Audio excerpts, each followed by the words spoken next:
And we are live. Come on, come on. Nothing but love, nothing but respecting what we do, what we don't, what we is, and what we is here today bring you guys and girls. One Piece chapter 1146. I can already see Bobo and Charles. Good to see you, beautiful people. I'm sorry. I was going to do this reaction yesterday and I got way too exhausted doing a bunch of stuff. Obviously it's the Easter long weekend, so family stuff, this, that, and the other. And I'm not gonna lie, for another friend, I've been watching Fire Force for the first time, so I'm getting caught up to date on Fire Force. So I was kind of zonked out last night watching that, and I did let One Piece ride to the wayside, and I am sorry. But do you know what? I'm here now. I got way more energy.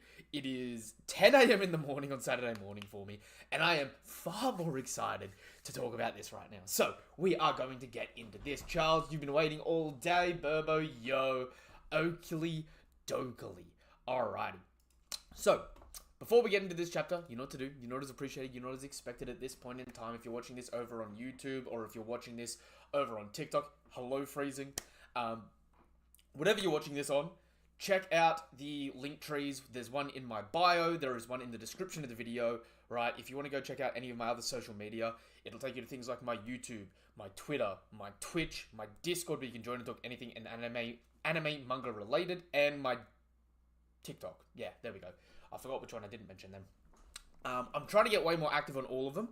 I know I'm not always doing it because, honestly, life gets hard and we get swamped with stuff at times, so sometimes stuff goes and takes a bit of a dive.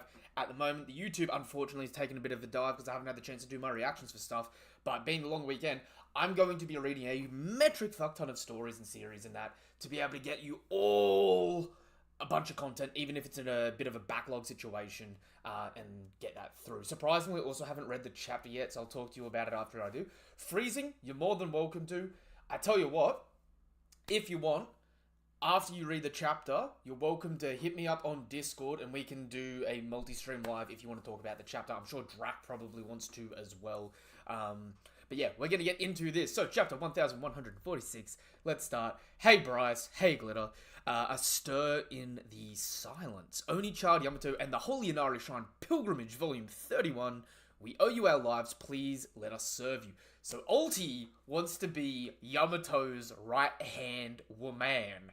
And I like this because, for those of you that don't know, I've said this for a while, that Yamato was going to be going around and making allies with the former Tobiropo. Maybe not all of them, but she was going to be fighting and making allies with them. I've been saying this since volume 1 of this, pilgrimage, right? I also said, in a weird take, I feel like this series may end or may have something to do with Blackbeard in the back half of the cover story. But now that I've actually had a moment and I'm actually looking at the imagery here, not only do I think Yamato is going to get these allies, specifically, I think she's going to make allies with all the Tobiropo that are Oni. The Oni Child is the name of the cover series, right? Ulti and Pepe are Oni. Same as Yamato, right? They're Oni or half Oni. So it makes a lot more sense for Yamato to get the Oni squad going, the true demon squad going for when she returns into the story as her own version of Oden. So that actually would be cool. And also, it's kind of her, in a weird way, paying homage to her father and being kind of like what young Kaido was, right? Disgruntled against the fucked up politics of the world, looked up to a greater pirate with stronger people, being the Straw Hats, being Rocks, and then eventually becoming your own leader post-fact. So, hey, it's interesting. Isn't Who's Who an Oni too? Who's Who isn't Oni, but low-key, I don't think Who's Who would join because the dude's a racist piece of shit. It's just Who's Who, bro. I had to come over here to, yeah, okay, Charles, okay. Morning, Bryce. Alright, so, the weird thing, though, that I'm thinking here is, are they all going to be Oni animals? So it's going to be her going around collecting Oni zones. Because I wonder how Black Maria would go. Because if you guys and girls didn't know this, Black Maria is actually from Black Maria is actually from Wano. She was born and raised in Wano. So that'll be interesting to see how they do it with her. Oh wait, what's the name of the chapter? A Stir in the Silence. Why does this feel like the title is in reference to the mural? The Second World. Okay. An enemy encounter. Oh my god, I almost forgot that Gunko had pulled up on these fools. Let's go. Who the heck is that? It must be an intruder? The human intruders. The ones who totally outclass the castle guards. What's your deal? You're behind the kidnapping, aren't you? Did you just say human?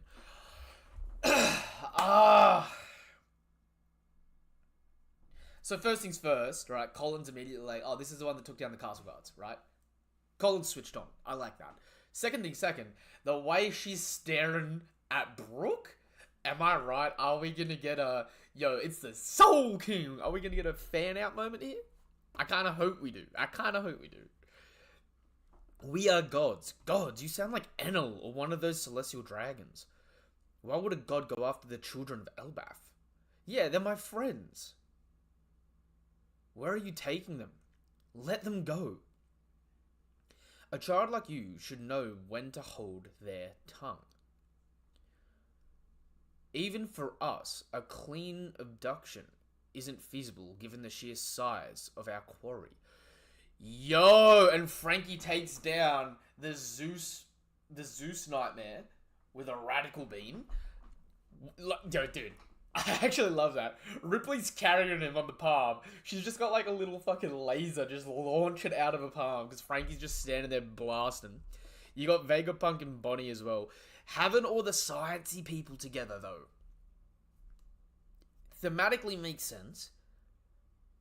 Logistically, a nightmare. Because what happens if all your science people just get taken? You know what I mean? You're out on your intelligence there.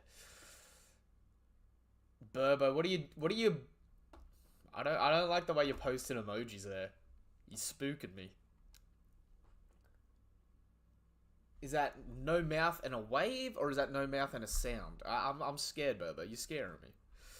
Our only option is to ensure the passage to the Holy Land was to have them walk themselves over here. The Holy Land? You mean Marijua? Your celestial dragons? No way, they're the worst. She's nothing like the ones I was picturing, though. I'm afraid this one likely holds an even higher rank. Brook!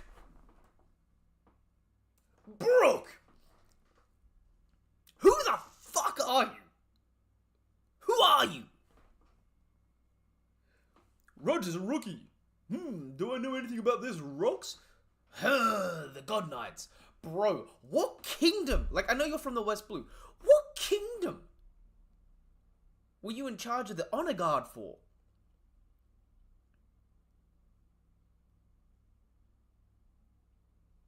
To know all about this. I'm not gonna lie. At this point in time, right? I wonder if Brook's backstory, the second half of his flashback that doesn't have anything to do with the Rumbar Pirates, I wonder if Brook's backstory is going to be the origin story of Zebek. If maybe Zebek's from the West Blue, same as God's Valley. I could be completely off on this, by the way. Right? But this man just has crazy knowledge on everyone. He knowledge gaps everybody in this damn show at any conceivable moment. I'm afraid this one likely holds an even higher rank, a God's Knight. So the God's Knights do officially outrank other Celestial Dragons. Which also is actually now implying that Gunko is indeed a Celestial Dragon and God Knight. Because I doubt they would have a non-Celestial Dragon be a God Knight and hold a rank higher than Celestial Dragons. Don't tell me you're gonna force those kids into slavery. And we see her arrow wind around and lock onto Usopp. Huh? What the heck is this arrow thing? We won't let you. Zeus, you called Nami? Well, go away. It won't stop chasing me. Thunder, Shark, Tempo, and Nami launches Zeus. Oh, why does he look... Is it Dune Buggy? The old cartoon series, it's kind of like a Scooby-Doo ripoff with the wacky races sort of thing. Is it Dune Buggy? I swear there's some cartoon series that's got like a shark that looks like this. That like stands on its fins and chases. And I swear, artistically, that's Dune Buggy. This reminds me so much of Dune Buggy. What? Oh, yo, she just maestros his ass. Wham! Whips him around. The world was meant to simply vanish one day. That's how it was supposed to go. Run, Nami! Surely that's Brook and not Nami getting zapped there. If Nami's been electrocuted so bad that we can see all of her bones... Yeah, I'm sorry. I'm sorry, Nami, but he's got his eyes closed. Yeah, okay, it's Brook. Fuck yeah. Okay, sorry. Unless it's like Usopp, right? Like Oda never puts Nami's in situations like that, right? Like I've been reading this story long enough that it's like if Nami's being electrocuted that bad, it's someone else. Like it's Brook or it's Usopp. It's just not Nami. It was me. It was you? Thank you. Oh, however, some among the humans realized what lay in store. And they made sure the entire world would know. Usopp launches an attack at Gungo. Hits her with the, is it the Death Star? The Green Star? Take that. He didn't name it, did he? He doesn't call it here. We're not afraid of the Celestial Dragons, you bastards.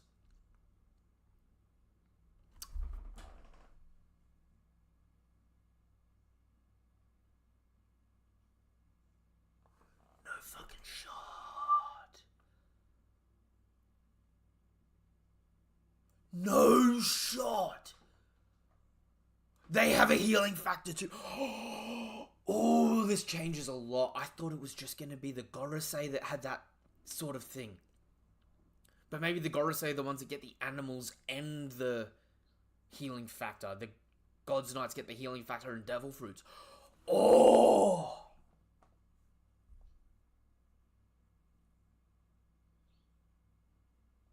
We're going to have to find a way to negate healing factors. That's interesting. I wonder, can Brook counter them and their healing factor by freezing her soul? So is this going to be like a fight between a disgruntled fan and the Soul King freezing the fan's soul? Brook was at God Valley, lucky guess, lol. I swear I've seen Robin hit more than Nami. Yeah, Robin does get hit more than Nami.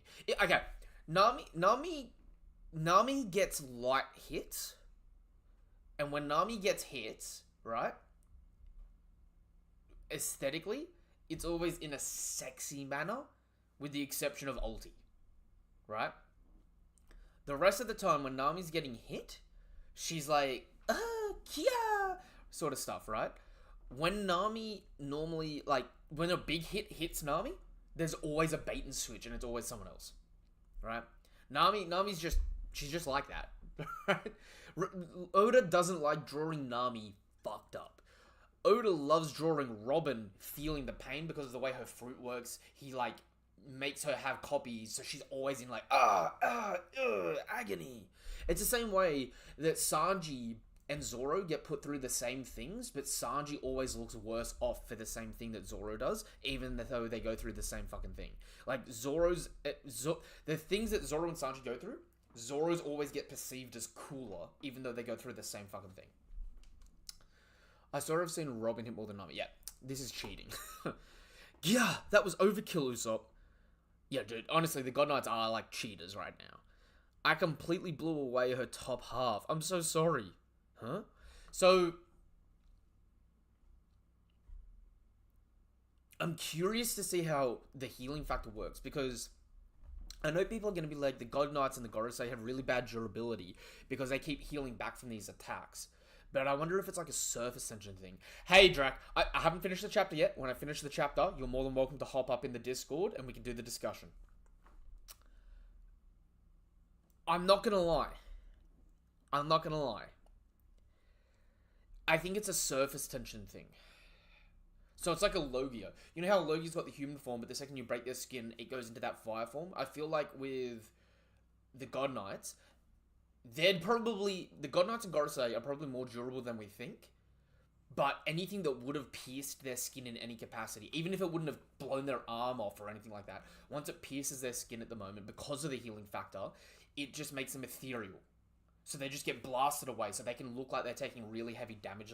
Like, because we've seen this attack go off and not hurt people seemingly far weaker than Gunko. Right? But she just heals back from it. Because, like, scrolling up a little bit, Gunko's here and is perfectly fine, right? The exploding star happens, her top half is gone, her body is charred, and then she just goes back to everything's healed.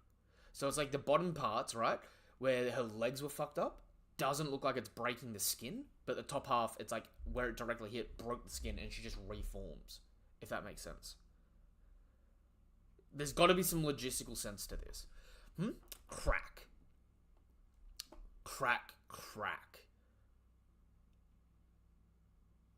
The cracking sound effect is interesting. It's like Aokiji's eyes. She's regenerating? I felt bad for her, but this is creepy. I must say, it is rather unnerving to see the dead rise. Bro, chill. Once it starts, it cannot be undone. No one can stop it. And she has an arrow lined up to Usopp. Whoa, I knew it! The arrow must point to her target. Yo, look at Nami trying to reef the thing away. Leave it to me, Usopp. And attack that that telegraphs itself? How absurd. The countdown has started. The world is already entangled in the opening salvo of the coming Great War. It is said the Giants' allegiance will greatly shape how the conflict unfolds this time. Ooh. This time. So the Giants were the deciding factor, which is probably why they get the title of the world's strongest military. Yeah, and Luffy and Loki have now eaten their fill, which, if you guys don't know, if you guys don't peep this, right, if Loki slims down immediately, that means he's got life return, which means he's going to be at full health. He's not going to be fucking, I've been tied up for 4 years and injured. This will be a reset. If he has life return. A worldwide war? That's never going to happen. So this plot was to take the kids as hostages and put Elbaf under your thumb? That's beyond cowardly. I am merely carrying out the mission. It may well turn out to be a fruitless endeavor. I don't particularly understand the concept of hostages. The lives of a few children are as worthless to me as me. The life of a few children are as worthless as trash to me. What's wrong with you? You fiend! Damn!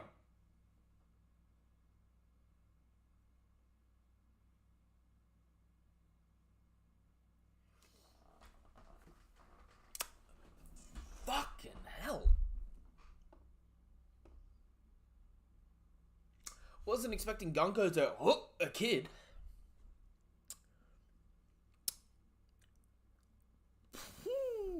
Right. No chill. Yeah, cough, Colin. 5,000 brick. Gavot.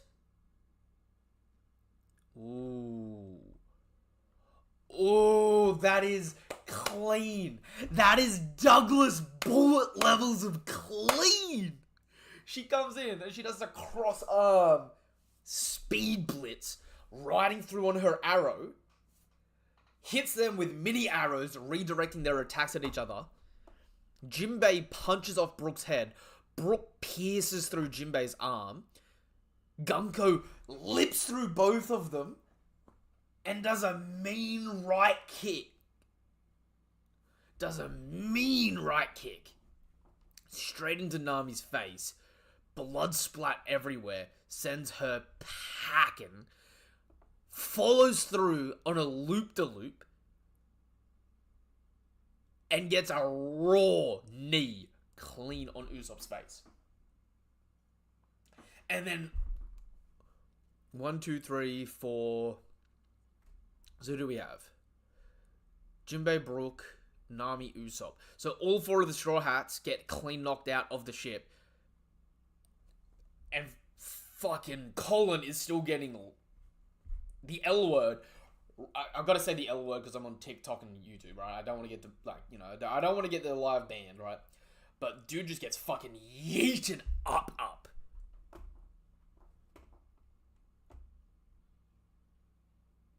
Well, are you ready, Killing Him?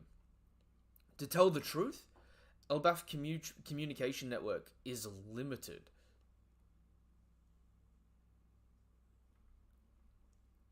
It's a shame, but at least they have one of these at important points in each village.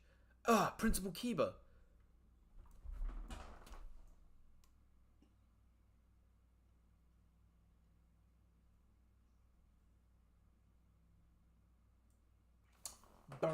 Yo, Killingham!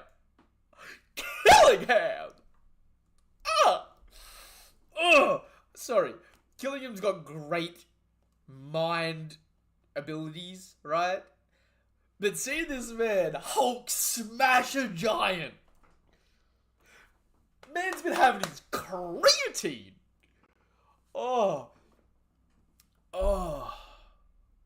Yo, I just blurred the camera with that one.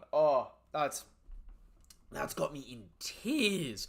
Gillingham doing the Hulk smash, puny god. Oh my, those are quite sharp.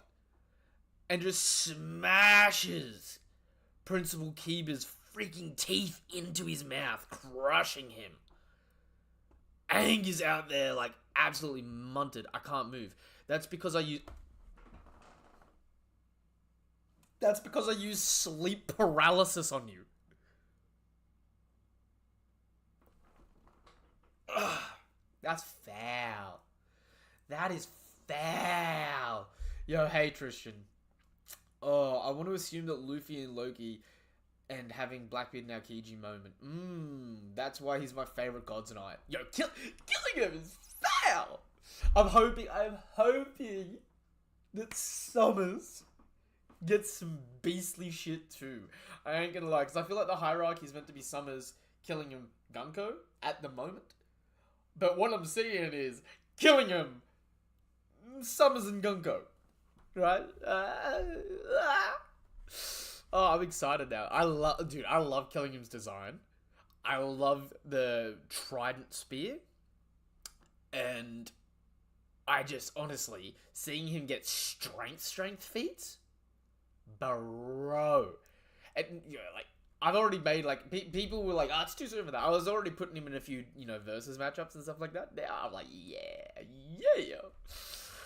So this big old thing is a telediction snail. Never heard of it. Summers, try talking through it. You should be able to transmit nationwide. Got it. Ooh. No. Salt. No.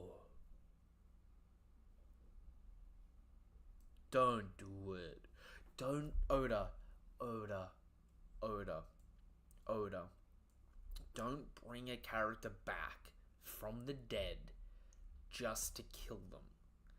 If you do that, you will truly have made the Celestial Dragons the easily most hated group. Don't do it. Robin has been through enough. Oda, no. Bad Oda. I'm gonna need a sec killing him. This one should go down soon. He's a former Vice Admiral. Huh? I thought you died on Ohara. Robin, Chopper, don't move. Stay hidden in my hair. Oh.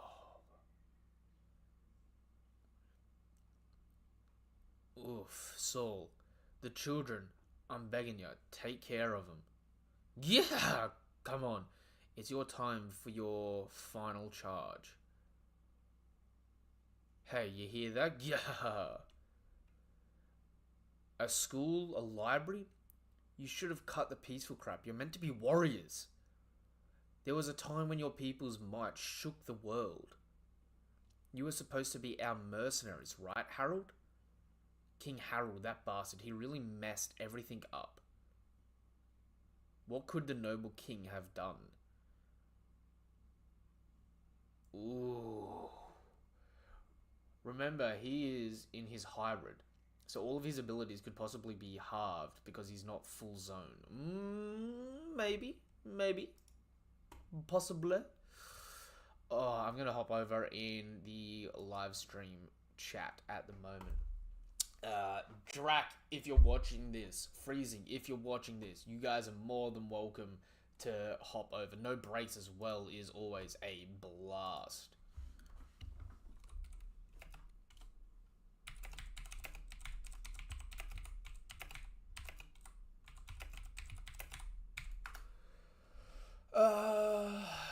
Where is Drac? Drac.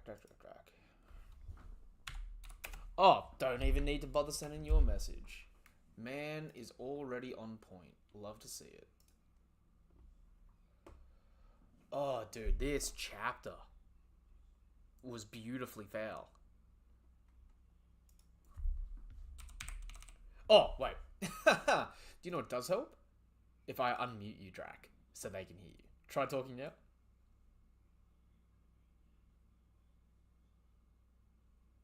He's gone quiet, guys.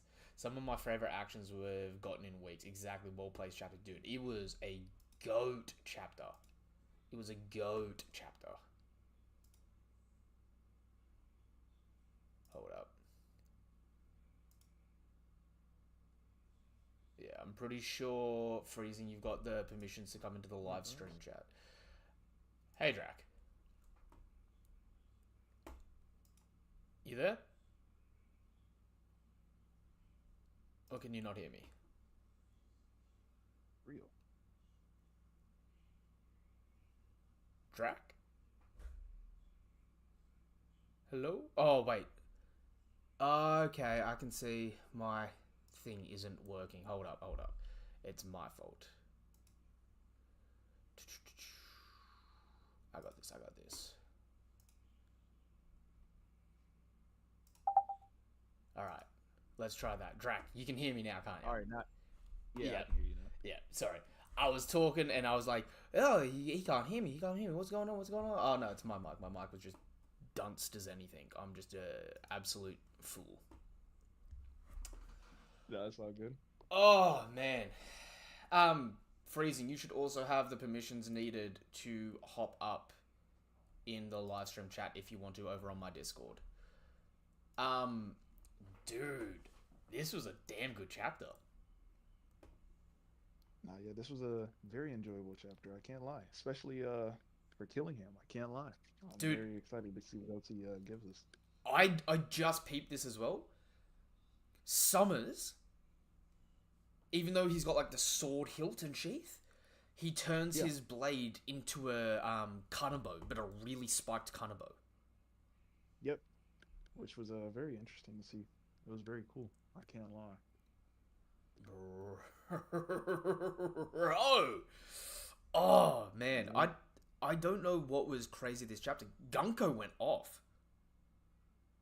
Nah, yeah, Gungo definitely did her big one. I can't lie. I mean, I need more information on the whole regeneration part, but yeah. See, I feel like with how easy they're getting damaged, especially since it's like getting damaged by Usopp, people are just gonna take the short route and be like, "Oh my god, they're trash." See, they're getting body parts blown off by weak characters, and I feel like that's like there are people that endure attacks and people that just like, this attack doesn't affect me at all. These people are, this attack just doesn't affect me, sort of thing. You know what I mean? Yeah, that's true. But I feel like people are definitely gonna read these with agendas. To me, though, seeing Thundershark tempo, having Zeus start taking new shapes for attacks is gonna make for some cool attacks from Nami. Nah, yeah, that shit was dope as hell. I can't lie. Especially like the form of Zeus being in that shark. That shit was cool as hell. I can't lie. That shit was cool. But overall, this was a pretty exciting chapter to see. I can't lie. It was very well paced. Very well paced chapter. What uh, what was your favorite takeaway from the chapter? Was it the killing him stuff, which is just ridiculous? I mean, it was definitely the killing him aspect. It definitely was that because I mean, shoot, he definitely did get Principal Kiba out the way. I can't lie, that shit was insane. Also the sleep paralysis, but I mean, it's probably dude, if anything, it's the beginning of the chapter. Whenever we see like Professor Clover, and then like we just get that little, that little talk of which like some humans, of course, like they realize what they store, and then like it'll surely like the entire world will know. So pretty much just going into like that whole regard of like whatever is happening right now, the entire world is eventually gonna know it. So I'm like pretty much, of course, like theorizing on like what that like is overall gonna like inspire to do for the story. Dude, it's ramping up in such an odd way. In a good way, but such an odd way at the moment. Like even seeing the Yamato ulti team up at the beginning of the story, at the beginning of the chapter, Yeah, and like like ulti being like the like for most people, ulti was like the standout beast pirate. You know what I mean? hmm So it's like imagine her being Yamato's right hand man going forward, her Zoro. that would be pretty cool. I can't lie. I would actually be overly cool with that. I'd be excited. I can't lie. Man, I mean, outside of that, I need to understand this King Harold stuff though, so because now it's thrown for a loop. I think this is okay. Okay, I think this is what happened, right? The God Mm. Knights approached King Harold. They let him know that they wanted them to be strong warriors, right? To team Yeah. up together. King Harold Okay. doesn't communicate this with Loki, but he starts demilitarizing the giants to go against the God Knights. Mm. So he goes, let's stop being fighters and be students and scholars, right? Make peace, not war, because the God Knights have come to us and said we're going to make the major difference in this final war, right? Mm-hmm. And if we're making the final difference, we want it to be as people that are informed, not as people that are savages, right? Okay. Yeah, that's definitely true. Yeah. But kind of like King Cobra and Koza in Alabaster. Yeah. You know how King Cobra just didn't tell Koza what was going on because he's like, you're supposed to trust your king, bro. Trust that I have your best interest in mind. Okay. Okay. I'm seeing the parallel there. Okay. Yeah, So I I could definitely think see that. maybe what happens is as Harold is just stripping the giants of their culture of being warriors, Loki's looking at it and looking up to people like Rox and going, "We're supposed to be warriors. We're supposed to be the fighters, right?" Mm-hmm. And then Loki finds out that Harold is in some way, shape, and or form conspiring or being in communications with the Celestial Dragons, and just takes that as you're the bad guy. You know what I mean? No, that's real. So it's Yeah, like that's real. he kills his dad,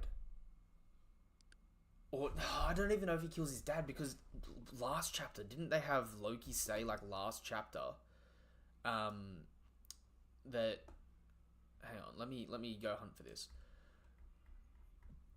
It was the chapter where Hudrid and Loki go at each other, and Loki says, "Do you really think I killed Dad?" Yeah, so it's kind of insinuating like, did you really think I did that, or like, do you really think I was the person that did it? It could have been somebody from higher up or whatever the case is. Here we go. So, do you already do it already? This weeping warrior thing has gotten old.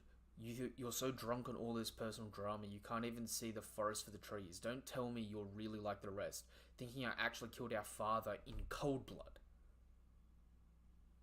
You don't really buy it, do you? So either one of the God Knights killed him because they came to the realization that he was demilitarizing the Giants and they had to get rid of him, It's probably Garland. or Loki still killed him, but it wasn't because like he didn't view it as cold blood. He viewed it as his father was killing the Giants. So it was an honorable thing, not a backstabbing thing. That's true. I mean, if it were to be anybody, it'd probably be Garland that Tarly took him out. Yeah. Because So, but I mean, that, do you know what? I think that actually marks a point as well. So you know how Harold had horns and then removed his horns at some point? Yep. I think he had his horns. The God Knights approached him. Before the God Knights approached him, he was a warrior. After the God Knights, he removes his horns and starts to try and demilitarize the Giants. Oh, okay. I could definitely see that. Yeah, for sure. So it's like a visual representation that he's like neutering the Giants, essentially.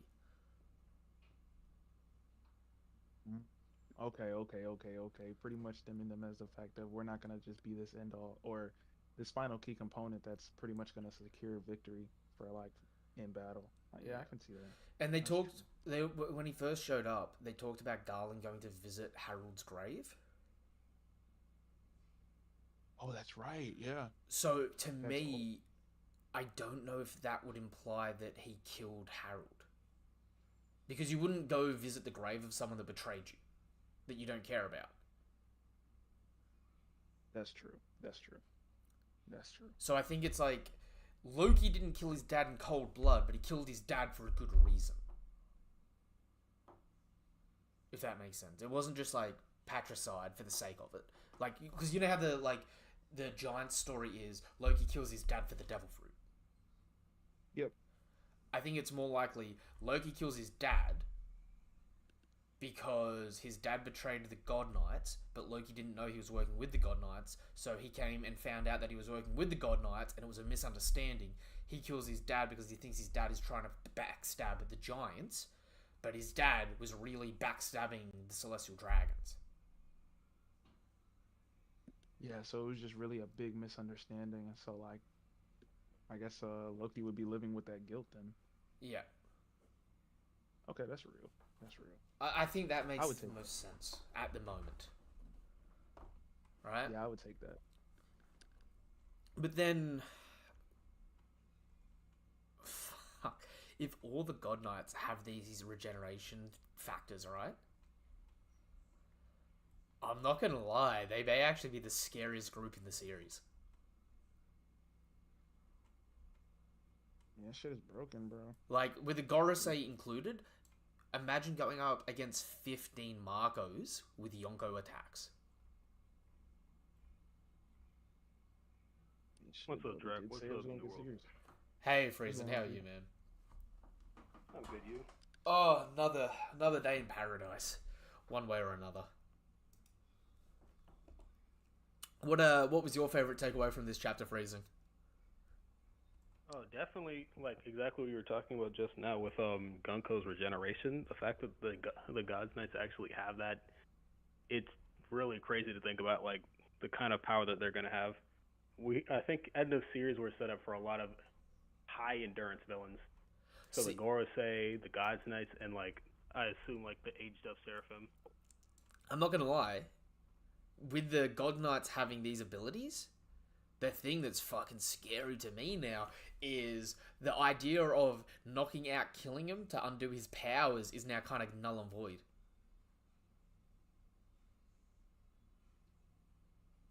Oh yeah, and he's already a zone too. Yeah. They're probably gonna have crazy hockey on top of that. Dude, imagine, like, low-key, killing him right now is, like, in prime position to just be the worst person to fight. Because imagine getting hit with sleep paralysis. Your worst nightmare comes to life while you're paralyzed and starts attacking you. And the only way to undo it is if you somehow break this. You've got to kill or knock out an intangible healing factor creature with an insane regenerative capacity, on top of a healing factor. Yeah, he's Yeah, that's definitely a gross, hack man. monster. Like, Which is real. and with strength to Hulk smash giants. I'm wondering Yeah, who's he's gonna like- get feats against Luffy.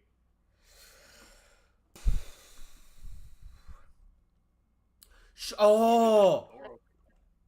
you know what? You know what I didn't peep that actually makes so much sense? What's that? This is gonna sound What? so dumb in hindsight.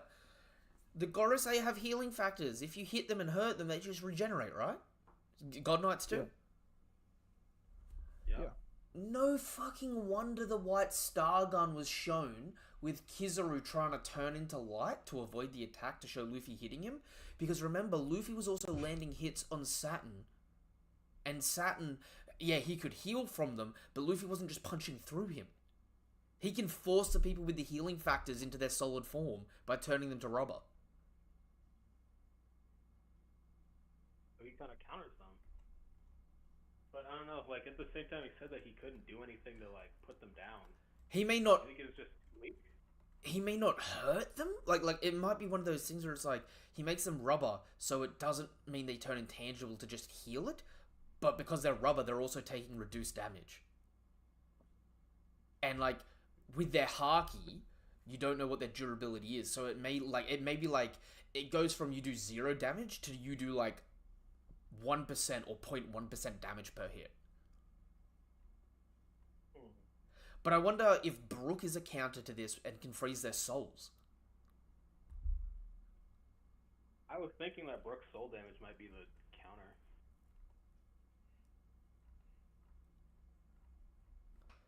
You know, the way that Gunko did the Douglas bullet boing whip and made Jinbei and Brook hit each other the way Luffy and Kid do in the movie was foul. Oh yeah, it's such a well drawn panel as well.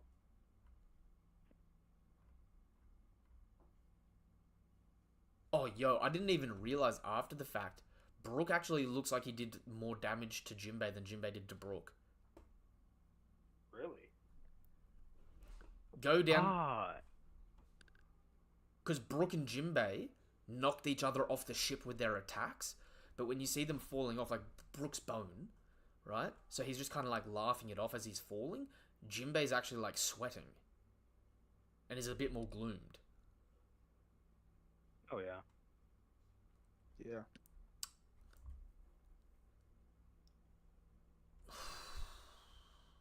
And the fact that these guys have got the summoning circles so they can use the abyss to teleport.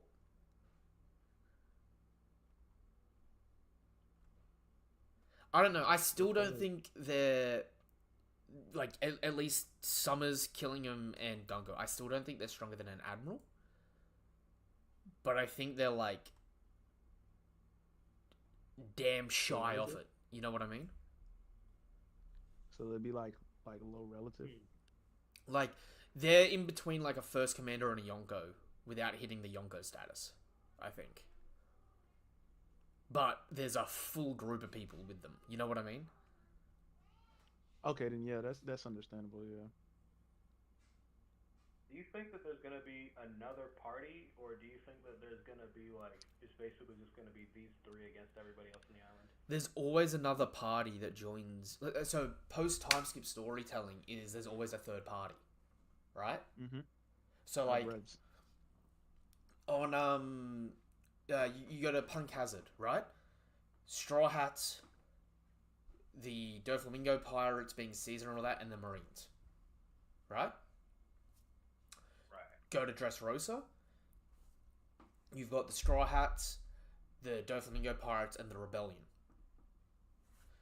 Go to Zoe. You got the Straw Hats, Beast Pirates, and Minks. You know what I mean? Yeah, I know what you mean. I feel like there's going to be a third party, but it may be like in the same vein that the third party was the Giants in Egghead. Like they may not come in until late. Please be the Now Reds. here's the question: do you think that the third party will be a party that's gonna join in on the side against the God's Knights, or do you think they're gonna come to help the God's Knights? I th-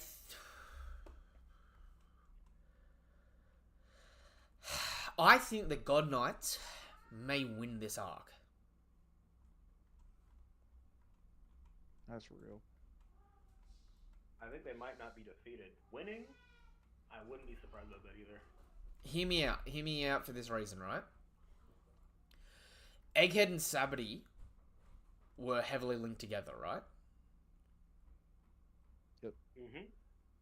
Elbaf and Amazon Lily are heavily linked together, right? Yep, that's the parallel. Right.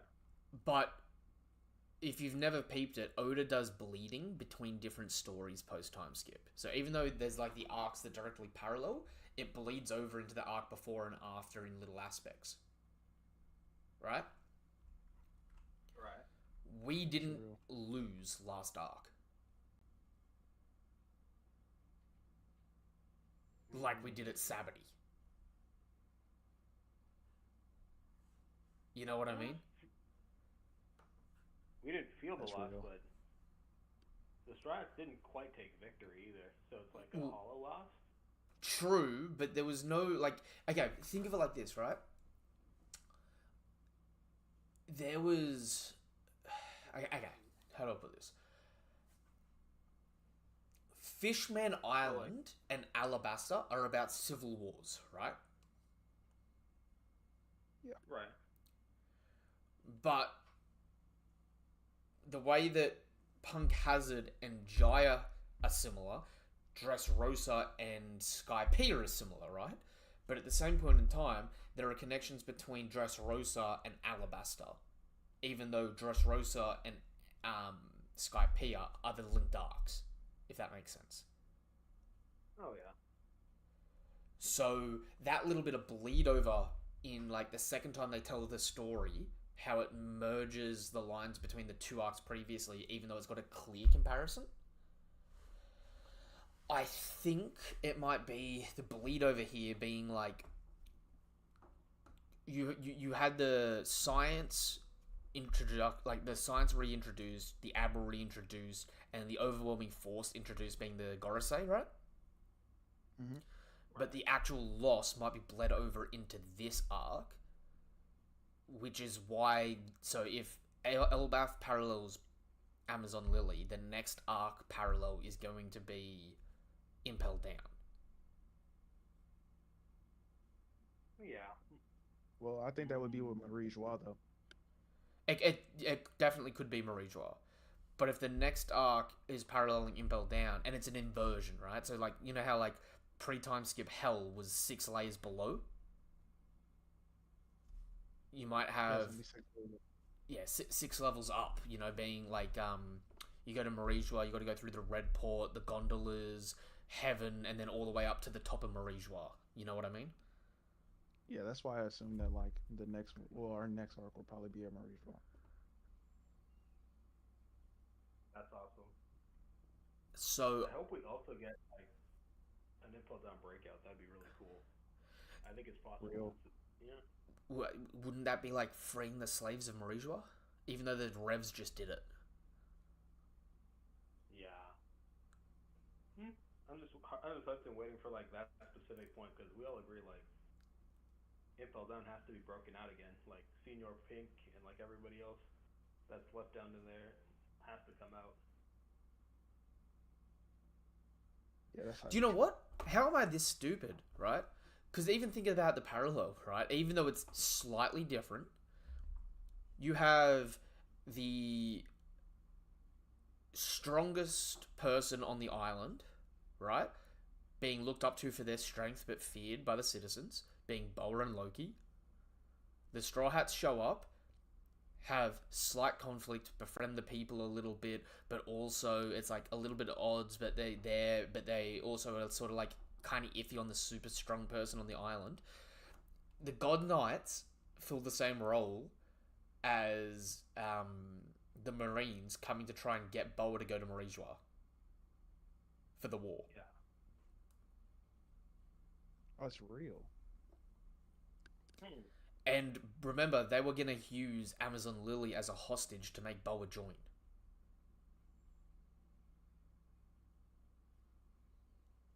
Yeah, Yeah. that's true.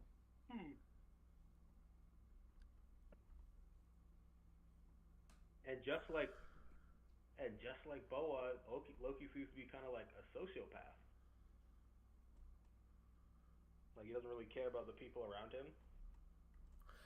What if they free Loki? No, because they've already fucking attacked Loki. I was gonna say, what if Loki just like really arbitrarily agrees to go with them? Agrees to have Elbaf ally with this Gods Knights, and this just stops. Because there could be like a really abrupt end like that, where it's just like Straw Hats sneak off the island now. We're just going to agree to this shit for the meantime. Oh yeah, that would be a way to end the arc. But then I guess maybe it's possible that Kid could like make contact with Loki later on. Then since remember how you brought up the theory since Yeah. Loki's got like that correlation to the song that Kid's crew is based off of. Yeah. Since Kid already has shown that he's got like underworld dealings and he does like like a lot of the shady shit like that, it's possible that he might be able to make contact with Loki even if he does leave like that.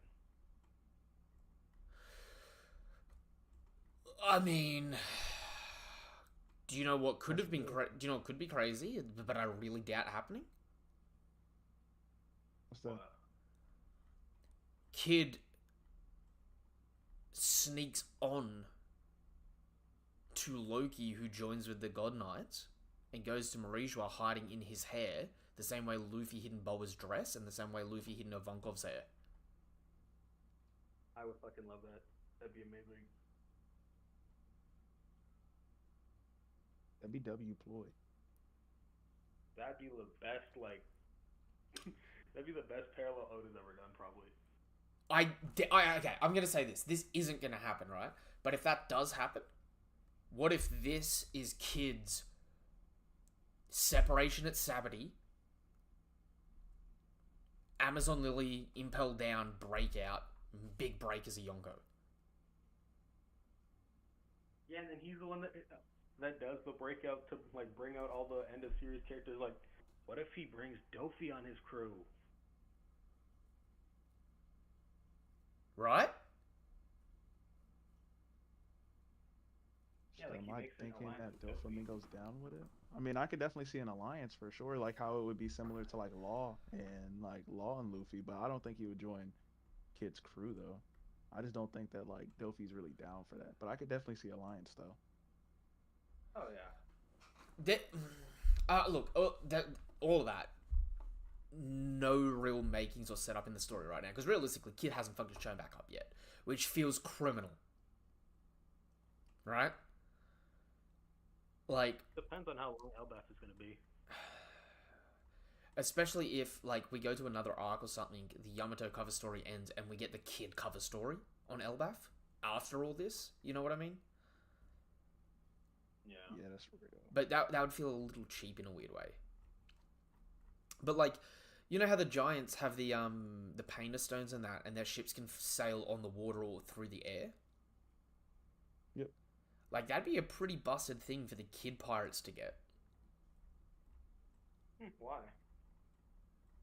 Imagine Kid's crew flying through the air, launching off like Scythosonic attacks and fucking giant Omega beams. Oh wow. Because there's not a lot of... that would be pretty wicked. Because, like, look, I'm not saying Shanks can't use fucking Skywalk, right? But, like, last time, Shanks tries to one-shot Kid, jumps vertically, right? Sorry, jumps horizontally, like, he's jumping forward to him, right? Very different if you're having to jump up into the sky. Genuinely, like, if he has the Painter Stone, that's basically like he has the Arc Maxim. Yeah.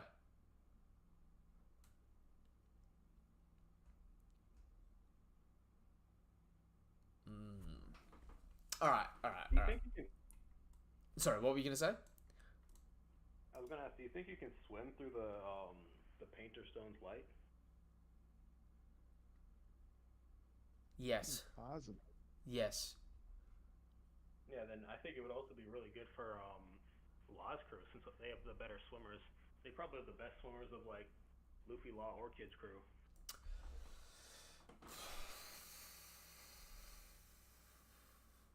I'm gonna ask a But dumb probably- question, and just humor me for it, right? Alright. In the ancient kingdom, 20 kings came together, right, to form the world government. Yep. And this was separate to Joy Boy. So it seems like Joy Boy in the world fought against some big bad, and then after the fact, 20 nations allied together against him, right? Right. Do you think we're going to get a parallel to that 20 kingdoms in the current story? Ooh. Where there's a new, like whether it's Buggy or Kid or whoever, where there's 20 different rulers from different countries, whether good or bad, teaming up together, but they're not under Luffy. I think it might be better if it were the 20 biggest pirates in the game instead, because the rulers probably wouldn't have started out as like kings. They probably would have started out as just people representing themselves similar to the pirates. Yeah. That would have like accumulated power like the Yonko did. So, what if it's like... So you got Cross Guild at the moment, right? Buggy, Mihawk, Croc. Right? Yeah. Say Moria / Perona slip in there too. That's 4. Right? On the flip side, Impel Down Breakout. You get Weevil, Dofi. Is there any other big named pirates that have been beaten? Oh, Wang Ji. Wang Ji? Remember, the Blackbeard pirates beat him, right? At the Rocky Port. Oh, that's Who real. was Wang Ji again? The Rocks pirate. That was what made Law like that. Like, you know, the Rocky Port incident with Blackbeard, Kobe, and Law. Yeah. He's the Rocks pirate that was in charge of Hajinosu, and then Law attacks, and then Law and Blackbeard take over Wang Ji. Oh, so.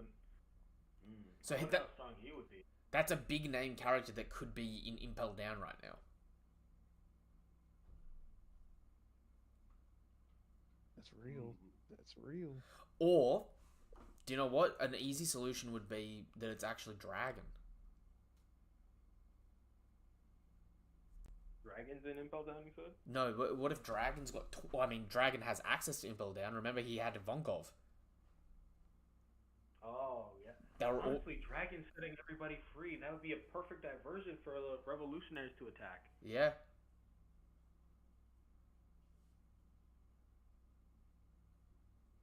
It would undermine the world government, show that they can't maintain their peace. They're also starving their leaders at the moment, and it'd be a great diversion to split up their forces when they attack Marijua. That's true. That's definitely true. But I was going to say Dragon may represent the 20 kingdoms in the sense that he's currently got multiple countries trying to like join the revolutionary under him.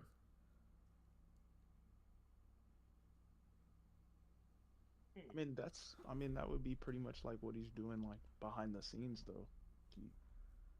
But if they bring that to the forefront, you know what I mean?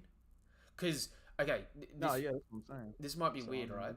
You know how Kuma was a civilian on Sorbet Kingdom, right? Yep. And then he overthrew the king and became the corrupt king. What if Dragon has 20 allies, which are just the strongest people of each country, that he's using that, hey, we're going to coordinate once we overthrow your kingdom?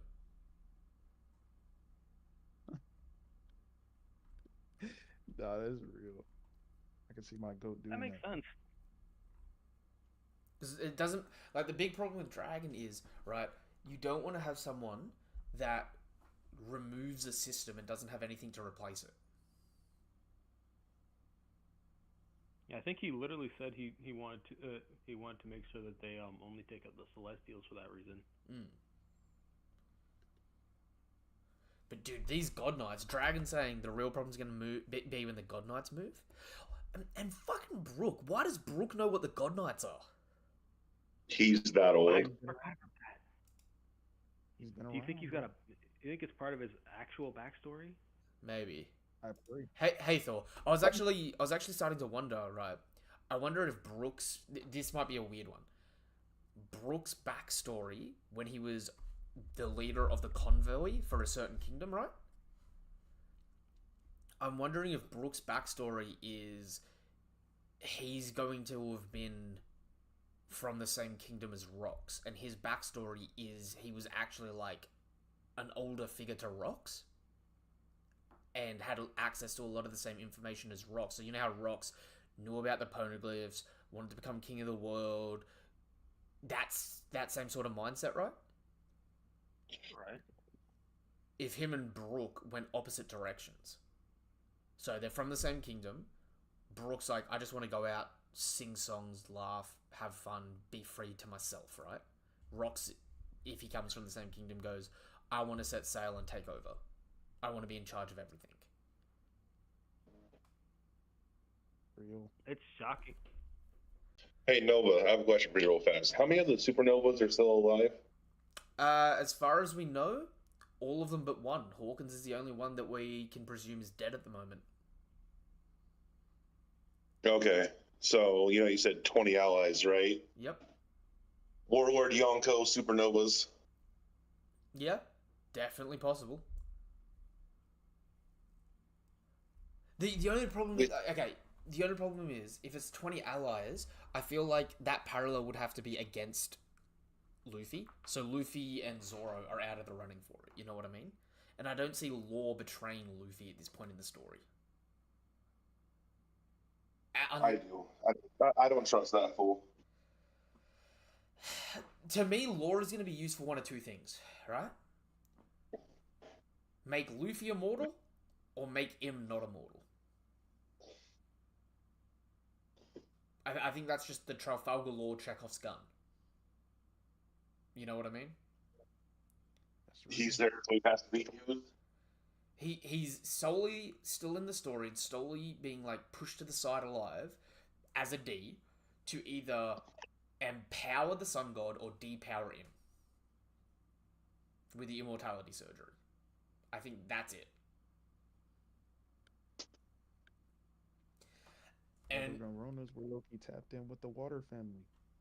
And I'm not gonna lie, I lean more on him taking Im's immortality away than I do him making Luffy immortal. Solely because it'd be the inverse of Dofi and what Dofi wanted of Law. Damn. You know what I mean? Hey, again, 100% respect that, but there's also the converse of that, which is giving Luffy immortality willingly as opposed to being forced to do against someone you don't want to. Yeah, no, that's definitely true. And then guess what? Romance Dawn ends with a sun that never dies. I mean, isn't that kind of what the people want? Because, that then means eternal sunshine. Yep. Our sun god's here. It's an era of peace and liberty. Yep, that definitely could be the way it ends. And I can definitely see it being like that. Right? The only problem I have is with that, Luffy would get fucking bored at some point, sometime, some way, some shape or form. The instability of a world with no rules. The thing that the Marines exist for. I think you just have to hope that I'm right, and the One Piece of the spaceship. Nah. If it's a spaceship, I will fucking 100% burn all my One Piece memorabilia. I will take a rusty cheese grater to my whole right foot. You don't like the Toriko ending? No. That's awesome. Nah. Think about it. He gets an endless journey. I feel like if it's gonna this is gonna be sort of too goo goo gaga sort of thing. if it's going to be anything, it's going to be a replicator that can give everyone what they want without taking it from someone else. That's fucking. Oh my god. Fucking I don't hippies. even have One Piece going to space. I'm gonna be for real. I have space coming back I mean, to One Piece. One Piece has already gone to space, though. I'm saying like, no, I'm not saying it in that circumstance. I'm saying like they're not gonna go back. I don't think the Straw Hats are going extraterrestrial. Yeah, I don't think that's the case. I don't think they're gonna do anything of that nature. I think we would That's sooner the- have them travel to alternative parallel dimensions than we would have them go to space. That's I'd rather see the land of Really? dreams. that. You know, a lot of that They're at sounds least like going bad to the fan moon, though, fiction. right? That's not to say that there isn't stuff in space set up. I just think the point of that stuff being set up is that it's that we can't touch it. Oh. So it's like it'll come to us when it's story relevant. We don't go to it. If that makes sense. Real. Okay. Because like, okay, this might sound bad, right? Do we all sort of agree that Oda's made a like very fleshed out world? Yep. Yeah. So the problem becomes then, if you've got really big things in the world, then it's just like, we're waiting for this thing to happen, then it needs to happen. It doesn't make sense for it to just be sitting there and nothing happening to it for so long. Like, the One Piece itself is like a great exception, not the rule, because it's like, we don't know where it is, so you got to prove you found it, right? Shit, it could be somewhere that everyone's already gone to, and we don't know because you don't have the proof of what it is. You know what I mean? Well, I mean, Oh yeah. in all fairness, technically, we know where it is now. We just don't know how to get there. I mean, where is it? Laugh Tale, bro. Is it on Laugh Tale? Hey, that's its only confirmed location we know of it, or of what. Drew, I really hope it's. Okay. See, when you say stuff like Nova, when you say stuff like that, it really brings in that whole idea of the One Piece was the adventures along the Okay. way. Hear me out, right? Roger Pirates don't lie to the storytellers, like to the story readers, right? So Uh-huh. we get the flashback of they went to Laugh Tale, they found the One Piece, right? But what Roger says is, if you want my treasure, you can have it. I left it all at one place, right? Other people infer that it's Laugh Tale. The Roger Pirates have never said the One Piece is at Laugh Tale. We see them name an island One Piece when they've learned about the Void Century. We see them name a place Laugh Tale, and presumably that's what the One Piece is. But at the same point in time, right, every time we get a self-declarative statement from a Roger Pirate, it's, oh, the One Piece is at the final island.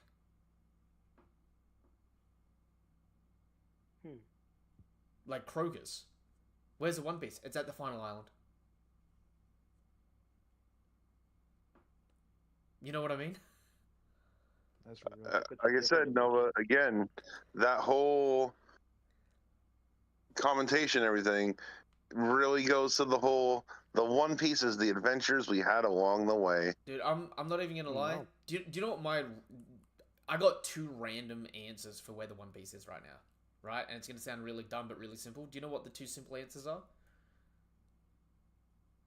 Smack bang dead Bottom. center of the tub current, or on the Yeah, side because of or on the side of Reverse Mountain that doesn't have the map. I thought one of them would be I bottom just of the think we're going ocean. to hell. I think we're going to hell. I'm gonna be for real. I don't think the One Piece is going to be at the bottom of the ocean, because, and hear me out, right? What would the final island be when you circumnavigate the world? It'd be the Red Line, wouldn't it? Oh shit, that makes sense. Reverse Mountain is that really dumb stereotypical X marks the spot? I mean, a lot of people. Well, I'm not gonna They say a passed lot of the one- people, but I mean, It's one of people think those. that it's gonna be right for the first time. It's one of those things that everyone that sets sail goes there.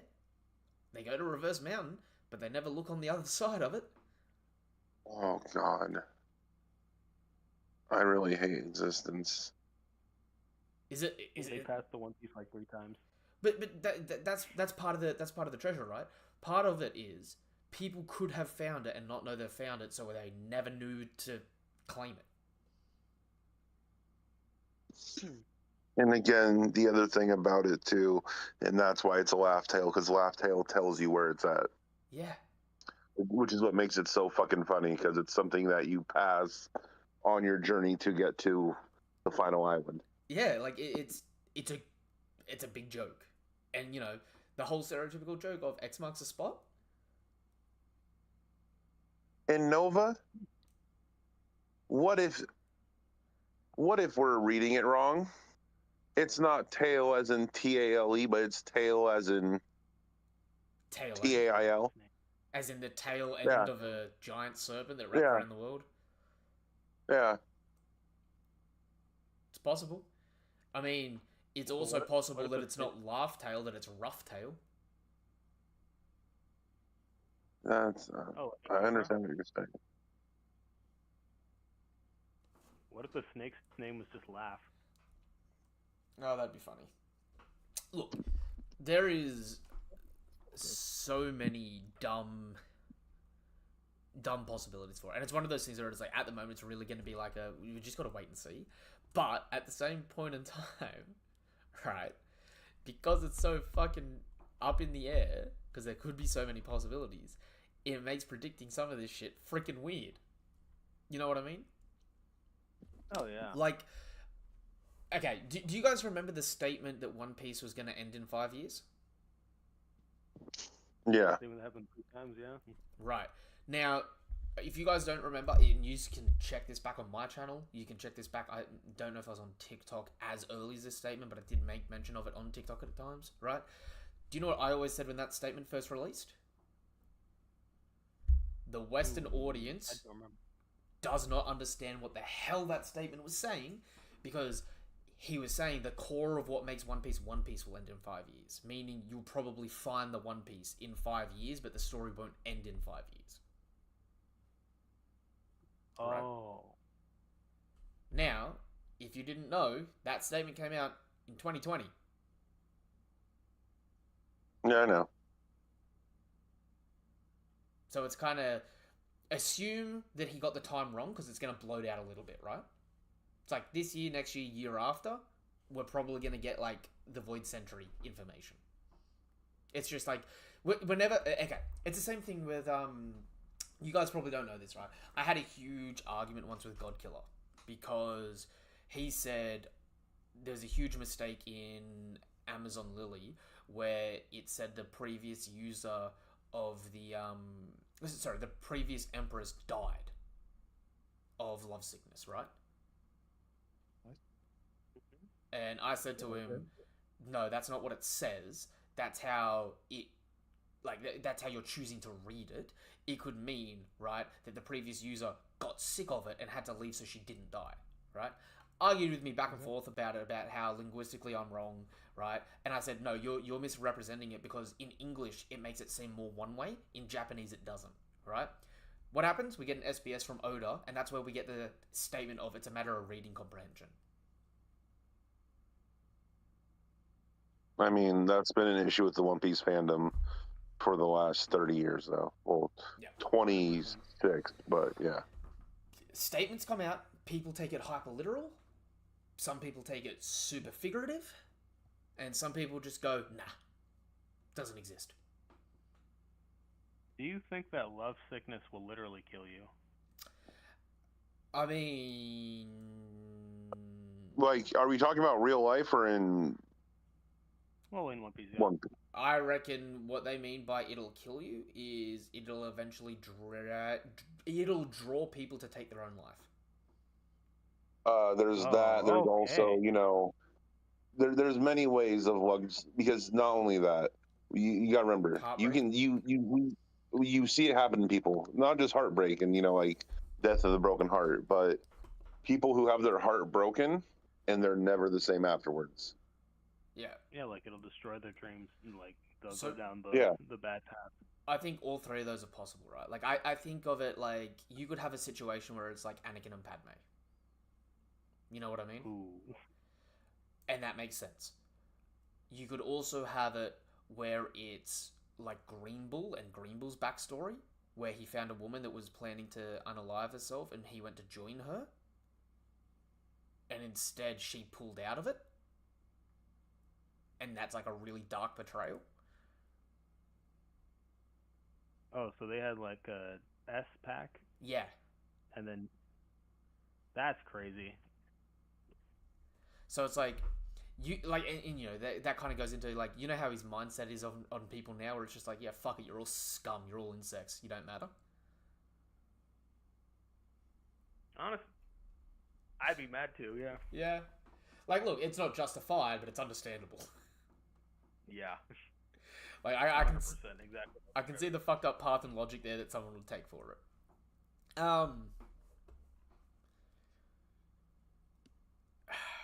right. Do you guys think that the God Knights succeed or lose in taking the kids off this island, this arc? I think hope they they- succeed for my theory. I think they'll get at least a few. I don't know if they'll get all of them, but I think they'll get. Maybe they'll take Colin, and Colin will be the most significant because it'll force Scopper. Scopper to act. But then again, do you think if they take Colin, do you think that'll make it so that the rest of the Giants will join Scopper? I'm not gonna lie, if they take Colin, it is going to make or break the Roger Pirates for me. Right? Because if they take Colin, it's going to result in one of two things. Gaban tries to do it solo dolo, in which case there's no hope. Right? Mm-hmm. Or two, Gaban pulls in his allies. You know, hitting that Den Den Mushi. Yo, Crocus, what are you doing this weekend? Pull up. Shanks, pull up. Rayleigh, pull up, right? And if that's the case, and they all pull up for Colin, but they didn't for Ace, I'm gonna think they're a bunch of bitches. Why would they pull up for Ace? Because they were aware of Ace. Roger's son? No. Why would they pull up for someone who all he did was shit on and dump on their best friend and say, "No, that's not my dad. My dad's this fucker with a weird mustache." Well, Because they let that kid be abandoned too. Again, Yeah, hey, I don't disagree. Why would they pull up for him? Because they're a bunch of scumbags. They wouldn't. And they didn't. but also Ace was a child for most of that. it's one of those things where Again, they wouldn't know that. if he's not going to request help from his grandpa who actually loves him and shit, why should people who don't know, Alright. tit to tat? Roger asked Garp to They look also after might his... not have known though. Wait. Roger... well, no, because there's stuff in the Ace novel, a lot of the Roger Pirates knew. Because they like had interactions with Ace, and they just kind of intrinsically understood it. Yeah, no, I understand. I'm just saying I understand. wouldn't ask for the- I understand, right? I completely understand where you're coming from with that thought. But at the same point in time, right? You know how Roger hit up Garp and was like, "I'm turning myself in. Look after my kid." Yeah. It's not like Rayleigh wasn't helping raise kids at the same point in time. That's who helped raise Boa and her sisters. Yeah, I understand. So it's like genuinely, right? Roger was like, "Garp, you're gonna be a better parent than the rest of my crew. Take care of my kid." Well, like he also said, wait. Again, the big old fuck you to everyone on that crew. Garp, you're my best friend.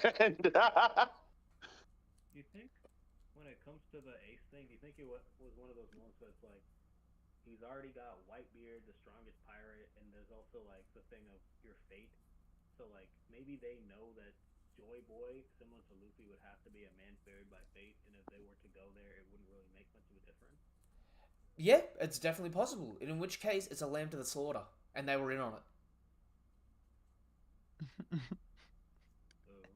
it. And that's what I mean, right? If they pull all the stops out for Colin, but they didn't for Ace, to me, it's right. It's one of those things where it's like you're no different to a religious cult, right? It wasn't about what was right and wrong. It's about what you thought was going to happen. Yeah, that's pretty toxic.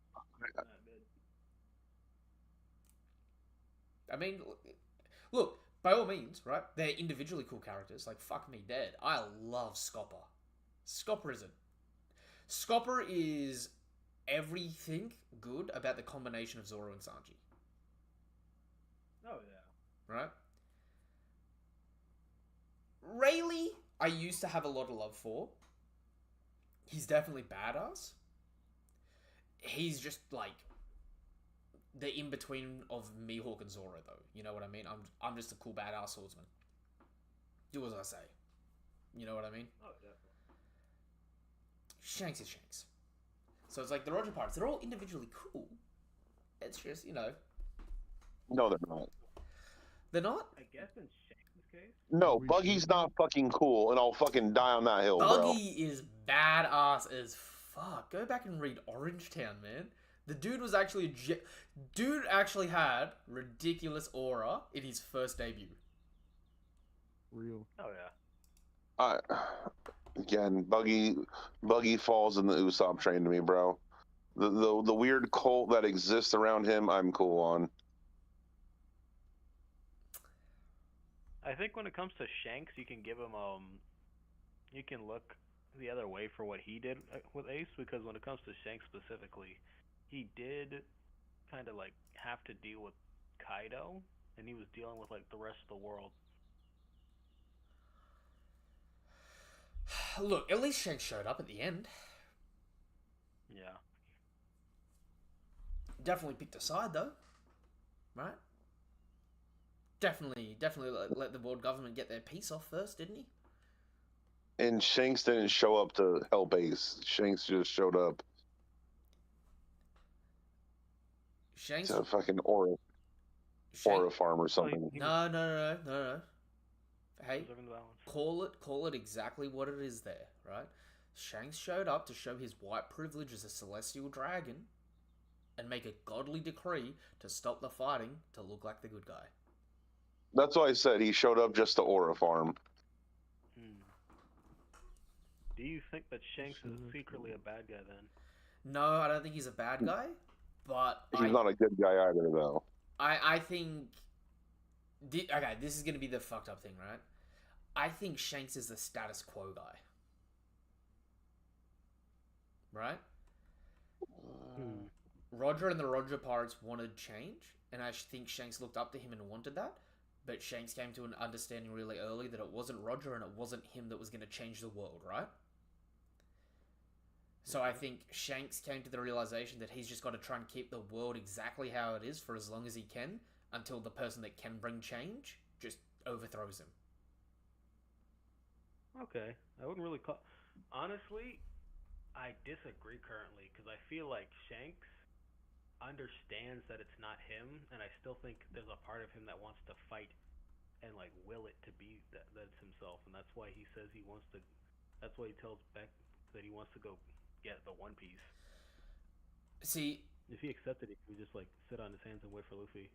I think that's exactly why he goes for the One Piece, right? To prove that he always could have at any moment, even though he knew it wasn't him, so that Luffy has to prove that he has surpassed him, to prove to himself that this is true. Oh, yeah. Because, let me ask you this, right? If Shanks genuinely wanted it, actively wanted it, right? Why wait until the other Yonko are dead? It could be that there's something to where... What? It could be that there's something with the prophecy that he needs Luffy to open up something. Or like something. Maybe there's like a... You know, or Kaido and Big Mom are too much of a threat for him, so he had to wait till they were off the board. I don't think so. I don't think that's the case, bro. I'm not gonna lie. Well, what are you talking? He didn't move until they were both off the board. I think he's stronger than them. Yeah, he may be individually stronger than them, but did he have the ability to take them out of their turf? If he really worked, especially with his charisma. Oh God! What did Shanks do? What did he do to make you guys love him so blindly? I mean, I don't know. again, He's I'm just not saying. one Again, I'm really not cool biased badass towards anything. character too. He like one-shot kid who's got better endurance than Zoro. See, I mean, again, you already just put that insinuation on me, Thor. That again, I just automatically like Shanks. I just said that again, that he is stronger than those people. So you don't. Again, so it's all Shanks good. Shanks can be stronger than them, right? But definitively his crew's not, right? But we're outright told he's got the weakest fleet. Yeah, but I'm saying like he could have made a stronger fleet with his charisma. I don't think That's he, what- I don't think he necessarily could have made a stronger fleet with his charisma because the stronger people were being poached by the other people more, if that makes sense. Like, okay, Maybe not one stronger than Kaido's, but I think there's also the factor of his crew being a lot more top heavy. How many red hair pirates do you think are Conqueror's Haki users? apart from Shanks, none. Really? Yeah, Not even back? I don't think any of them are Conqueror's Haki users. And I think that's why they're so strong, because they're not Conqueror's Haki users. I think they're all really good at armament and observation. You literally have like less than 20 confirmed people who are canon who have Conqueror's Hockey, and most of them are related to one another. Let me put it like this, right? Ignore I think Yamato. 100% of Straw Hats will. I don't. Not all of them. Not all of them. What? I don't think all the Straw Hats will have Conqueror's Haki. That would make Conqueror's Hockey pointless. I don't think that they would all master it, but I think they'll have it. Okay. No. Yes. I'll say that's a possibility, right? But I think that also is going to make the Straw Hat crew the strongest crew in history, I think that's the point. right? So take the Straw Hats out of it, right? Let's remove the Straw Hats out of it, right? The Red Hair Pirates, right? Do any of his subordinates seem like Conqueror's users? Or seem like Conquerors?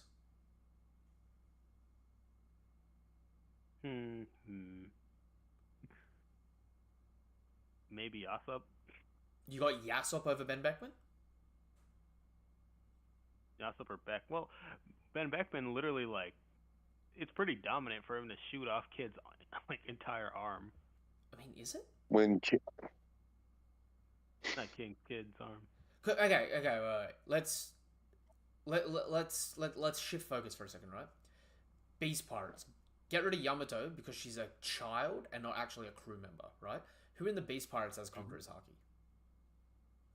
Nobody confirmed. Nobody confirmed.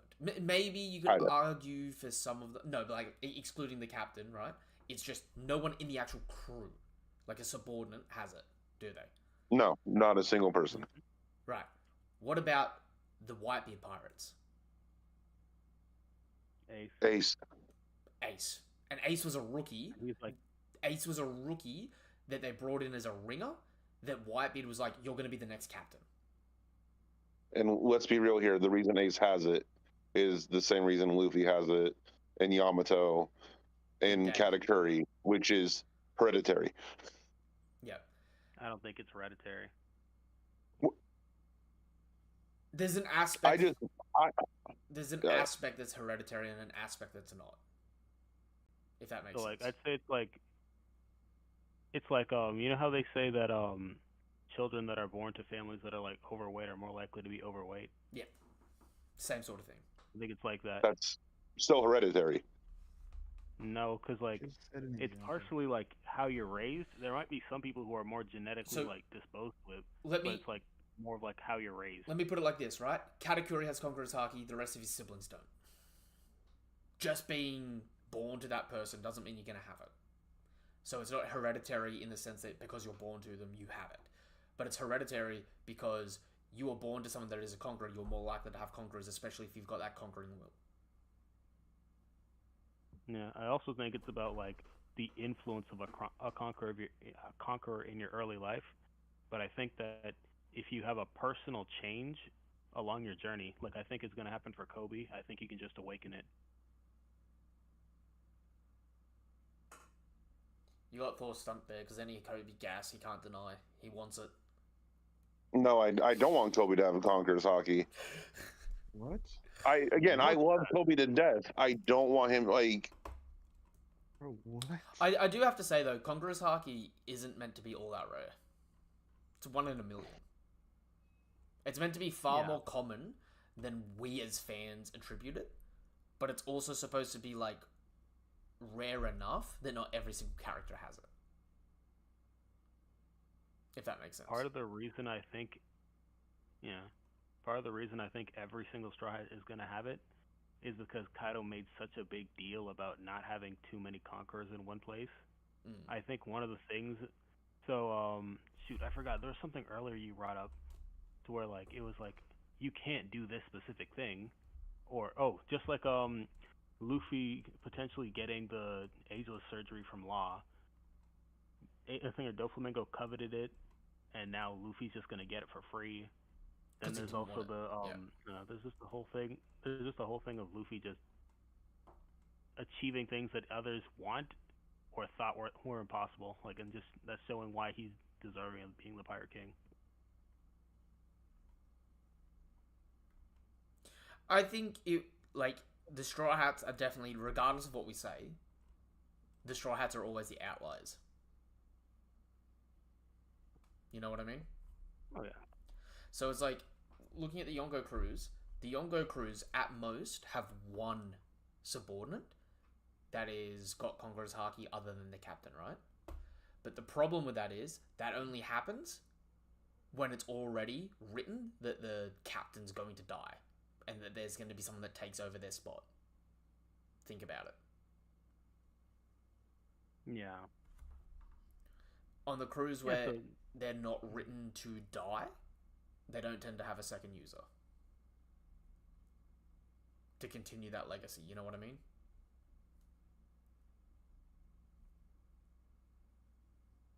Yeah, that's real. I know what you mean. I don't know. I feel like the Straw Hats are just the exception. I think it's really gonna because I think it'd be a really special thing for the whole thing is that you can't have too many conquerors on one crew because Rock's had a crew of almost all Conqueror's Haki users at the top, and they clash too much. But seeing Luffy be the type of person who can tame that many Conqueror's Haki users in a way would be like, it'd be showing that he's just greater than Rocks, because that's like literally what tore them apart. How did we even get on the Conqueror's Haki conversation? I can't even remember how it relates to this chapter. I think it was a side topic.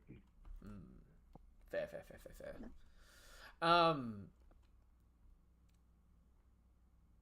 Reining it back into this oh no, because it was talking about like, do you guys think that the kids are going, like the God Knights are going to succeed or lose? I think. Real, yeah, that's definitely what this side tangent turned into. Yeah, and then it turned into, what's Gaban gonna do? Are the Roger Pirates bitches or not? Yeah. Also, wait. Do you think they'll give it to Scabbard as well to have him have Conqueror's Haki? Yeah, Scopper's got Conquerors, without a doubt. You know what that means? Sanji? No. I fucking again hope not on that one also. What the fuck? I reckon I think Sanji's definitely gonna have Conqueror's Haki. W. Cool. I think outside of Zoro's individual goal to be the world's strongest swordsman, Sanji has displayed more of a conqueror's attitude than Zoro throughout the whole story.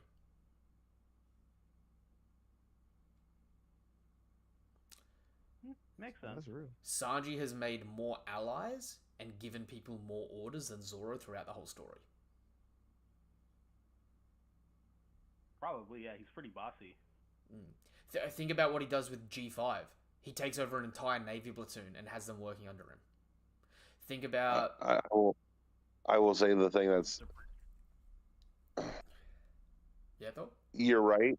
There's just one issue for Sanji, and it's, good writing for him as a character, but he's still always... Internally, he knows it, and it's, part of his growth. He is still that weak little boy who was kinder than his siblings and all that shit, and that's who he is in his deep core, which is what will prevent him from it, personally. I don't think I don't think it'll prevent him from it. I think it'll just make his conquerors unique, if that makes sense. Sanji's conquerors is probably going to be more akin to the same type of conquerors that Katakuri has. Right? Cares deeply for his siblings, has great internal shame and fear, still a conqueror. Makes sense. And it's because they're actually really similar. And it's because of his ability to take charge of people in situations that he really flourishes as a leader in that regard. Because put it like this, right? We've never had the Mosshead pirates. You know what I mean? Given, unironically, if you go through the whole story, right? Zoro's only ever had allies in sort of two places, right? Zoro had Johnny and Yasuku following him for a period, and they bailed on him. Right? Right. And then Zoro on Wano, right? Having Hiyori with him. And Toki with him. Those are the two times Zoro has made allies that listen to him. Ooh. That reminded me of something. Do you think that each Straw Hat is going to have, crewmates, basically, disciples that follow them below Luffy? Yeah, probably. They're gonna have the equivalent of their own. So you know how the Whitebeard pirates had division commanders for different things. That's what I was thinking. Yeah. The Straw Hats are definitely gonna have allied captains that gravitate towards certain members of the Straw Hats. Right? Yeah. I don't know. How do you guys feel about the Big Mum pirates now being allies with the Straw Hats? I love that idea. Would we also, despite how we may feel, remember that Sanji and Pudding are married, technically? That's one of them being allies. That won't work, though. Why? Again, great idea, but you have the one issue, which is... The crew's going to split, so there's going to be a culling of the crew. It won't be the whole crew, but some of them will be allies, I believe. But who's going to forgive the fact that they're the reason Mom's dead?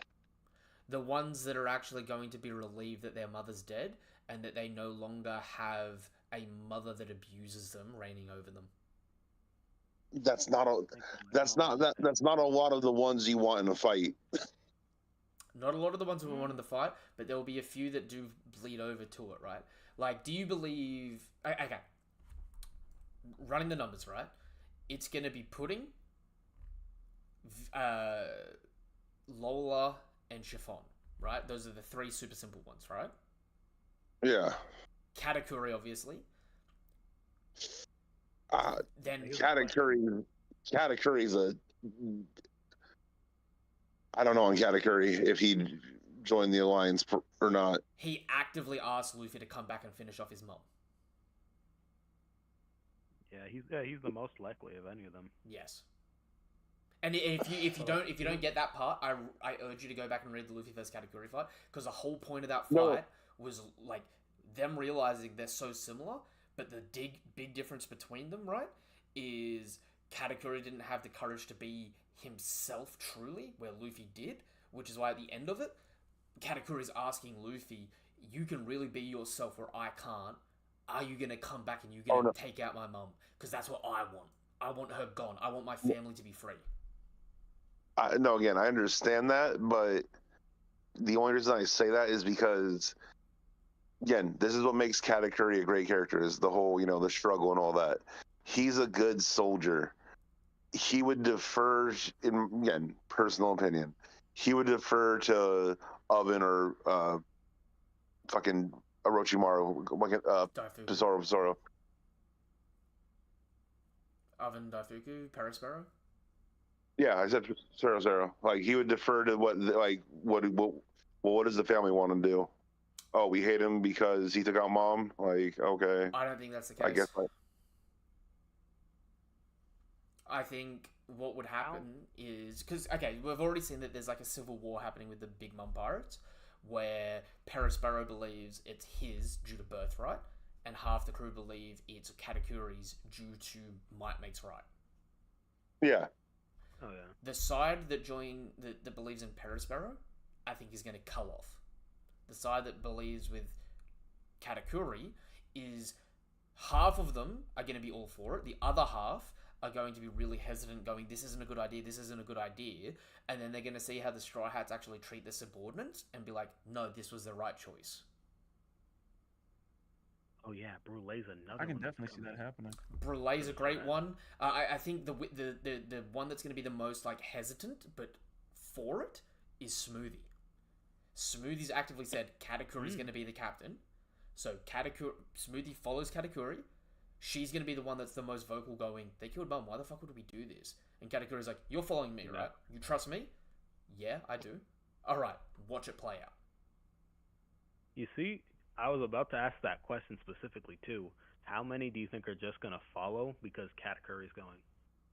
Half of them. I think it's going to be Yeah, a no, that- half. You think they'll all go underneath Sanji, or do you think that they'll be like their own little faction that goes and just joins like the greater? They're going to be their own allied fleet, but I think they're going to have the communication to the Straw Hats through Sanji, because Sanji's still technically married to Pudding, and Pudding's going to have a higher role in that crew under Katakuri. Honestly, After they get her back. I like that. That's a good idea. Because that's the next thing, right?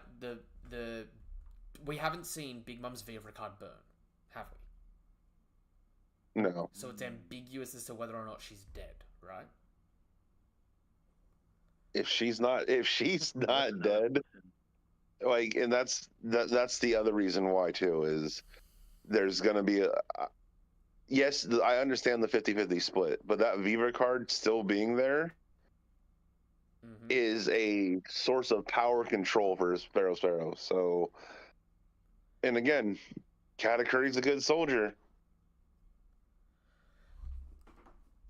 It's possible that we just never saw it, and it never, like, it's burnt to a crisp off screen, right? It's possible.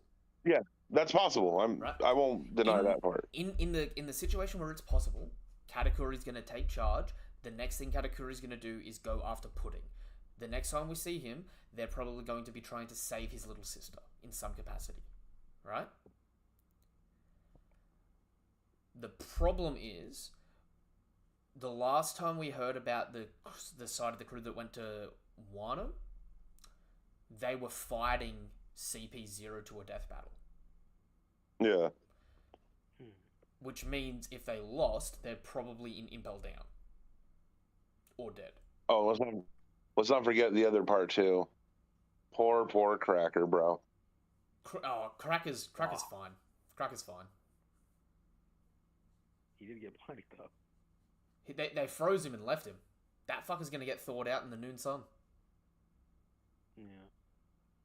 He's gonna have PTSD. Was that just the anime that was like his ass cracked up on that nice block? Yeah, no, it was only in the anime that he got cracked. In the manga, they just froze him and walked off. Yeah, that's why I was just like, I was like, wait a second, because I know the anime they had him, No. I think Cracker's gonna be fine, and Cracker's gonna come back alive, right? Because hey, that's one of those ones too. If Cracker comes back, it's not good for the pro Luffy side of it. Okay, so hear me out on this, right? Perospero, Katakuri. In the Great Cataclysm, Smoothie picks Cat, Cracker picks Perospero. So, I wanted to say something about the Big Mom Beaver card thing. Yep. If Big Mom's really still out there, do you think that means Kaido might be out there too? No. Only one of them.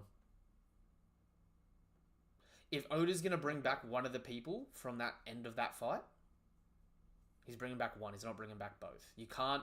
You can. It's like Pedro, right? Mm-hmm. You can have the Willipede. You can have people look like they died, and that's it, right? But you can't. For every time you do it, one of them has to die. So you save Pound, Pedro dies. Yeah. You know what I mean? Like, if it happens in pairings, one's okay, one's not. That's typically how it goes, because it's like you still have to have a sense of the danger, if that makes sense.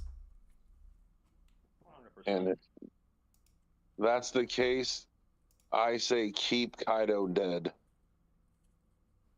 Yeah, because Big Mom has more to do in the story. I was thinking. Well, no, idea Kaido's of what would death happen. is what he wanted. No. So, yes, Kaido's death is what he wanted, but Kaido's death is also not how he wanted it, if that makes sense. Kind of. I mean, he did go out fighting, which is, granted, it wasn't He didn't what he go out really as a wanted, which is like a one-on-one Kaido- duel of, No, he wanted to go out as a legend, like how Roger and both Whitebeard went out. Kaido wanted to go That's out a something. legend, so I think what's going to happen is they're going to, it's going to be the first time we really see the Straw Hat side of things have their own version of, a Void Century, right? I feel like they're going to get rid of Kaido from the history books. oh, that'd be fucking shitty, bro. You know what I mean? So Kaido lost to Joy Boy, but he's not going to be remembered. He was a nameless death on the wall in the annals of history. He doesn't get his dream, but his dream came true. You know what I mean? Yeah. Because if you've never peeped this, right? Luffy takes his enemy's dreams onto his shoulders and then also bastardizes it to them. If that makes sense. So cruel, yeah. So it's like, look at Luffy versus Crocodile, right? Crocodile wanted Robin and Pluton and wanted to go against the Celestial Dragons, right? Luffy does that. Not how Croc wanted it. And he fucked Croc up in the process to do it. Because Croc's a bitch. Yeah? Croc got bitched. Right? It's the same sort of thing, right? In the case here, though, with Kaido and Big Mom, the reason why I think it would be Big Mom that survives is because you've still got the ambiguity. Ambiguous. Ambiguity? Ambiguous would it be? You don't have to make an already big word fancier, bro. You could just say ambiguous nature of it. We already have Pudding, who's questioned whether or not Big Mom's here or not. We've never seen the Viva card burn, which was a huge point in the story of whether or not Big Mom would be alive or dead. That we have, it's a Chekhov's gun, right? Yeah. Katakuri won't move as long as that Viva card exists. He'll wait for orders, because you're right, he's a good soldier. The second that card's fucking gone, he's grabbing for power. Right? At the same time, it's a Chekhov's gun for Perisparrow, where he wants power. He wants a hostile takeover because he feels entitled to it. If Big Mom's card is there, but she's not around, he's got more ability to do it than if the card's gone. Yeah. The moment that card's gone, he's fucked because He can say, I'm the oldest son looking after things until Mum gets back, as long as the card's there. Yeah. Yeah, the moment that card's gone, it's, oh shit, I'm actually kind of cowardly and not really even one of our best fighters. Like, hell, who was the sweet commander that got demoted? Snack. Yeah, Snack's better than me, bro. So, Probably not. I honestly, I think Snack and Perisparrow are sort of around that same level, but they're all weaker than the top three and Big Mom. But the thing is, what if this happens, right? What if, and it's possible that Big Mom comes back in Elbaf? Maybe. Hey, I have the perfect way to bring back Big Mom and Elbath. Kid washes up on shore. They find out that Kid and Law took out Big Mom. So as they're celebrating Kid, the giant slayer, and all that shit, Big Mom pops up through the ground and wherever the hell Loki little prison was, and just fucking starts raising hell again, bro. Yeah. What if I hit you with the really fucked up thing? You have the God Knights here kidnapping children to be allies of the world government. What was Big Mom's backstory on Elbaf? An orphan? An orphan that was going to be sold to the world government. Yeah. Big Mom's got connections to the Giants fear her and that. Also, if she went into a big magma pool and turned it into a homie, she's probably going to have a homie called Surtur? Make sense? No, Oh, unfortunately. Who plays a big part of Ragnarok? Searcher's Fenrir. the end of it, so... Are you talking about Fenrir in specific? I'm talking about Surtur. Oh, my fault. It's about Searcher. Because It's a fire giant, fire demon. it could Nah, be... yeah, I know what he's talking about. It could be the third party that comes at the end of this arc, and that finally gives Luffy the credit of, I beat Big Mom as well. Because you know how Cat was like, are you going to beat my mum? It's like, I'll come back. But then Big Mom got beaten by other people. But at the same time, Big Mom never actually got beaten. She got TKO'd. Which isn't like, I got overpowered and I lost in a fight. It was, you just outsmarted me, you little fuck. You know what I mean?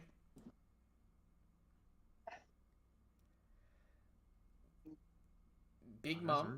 could come back, be an antagonist, but also, just before her death, you could have the God Knights comment on, you were such a waste.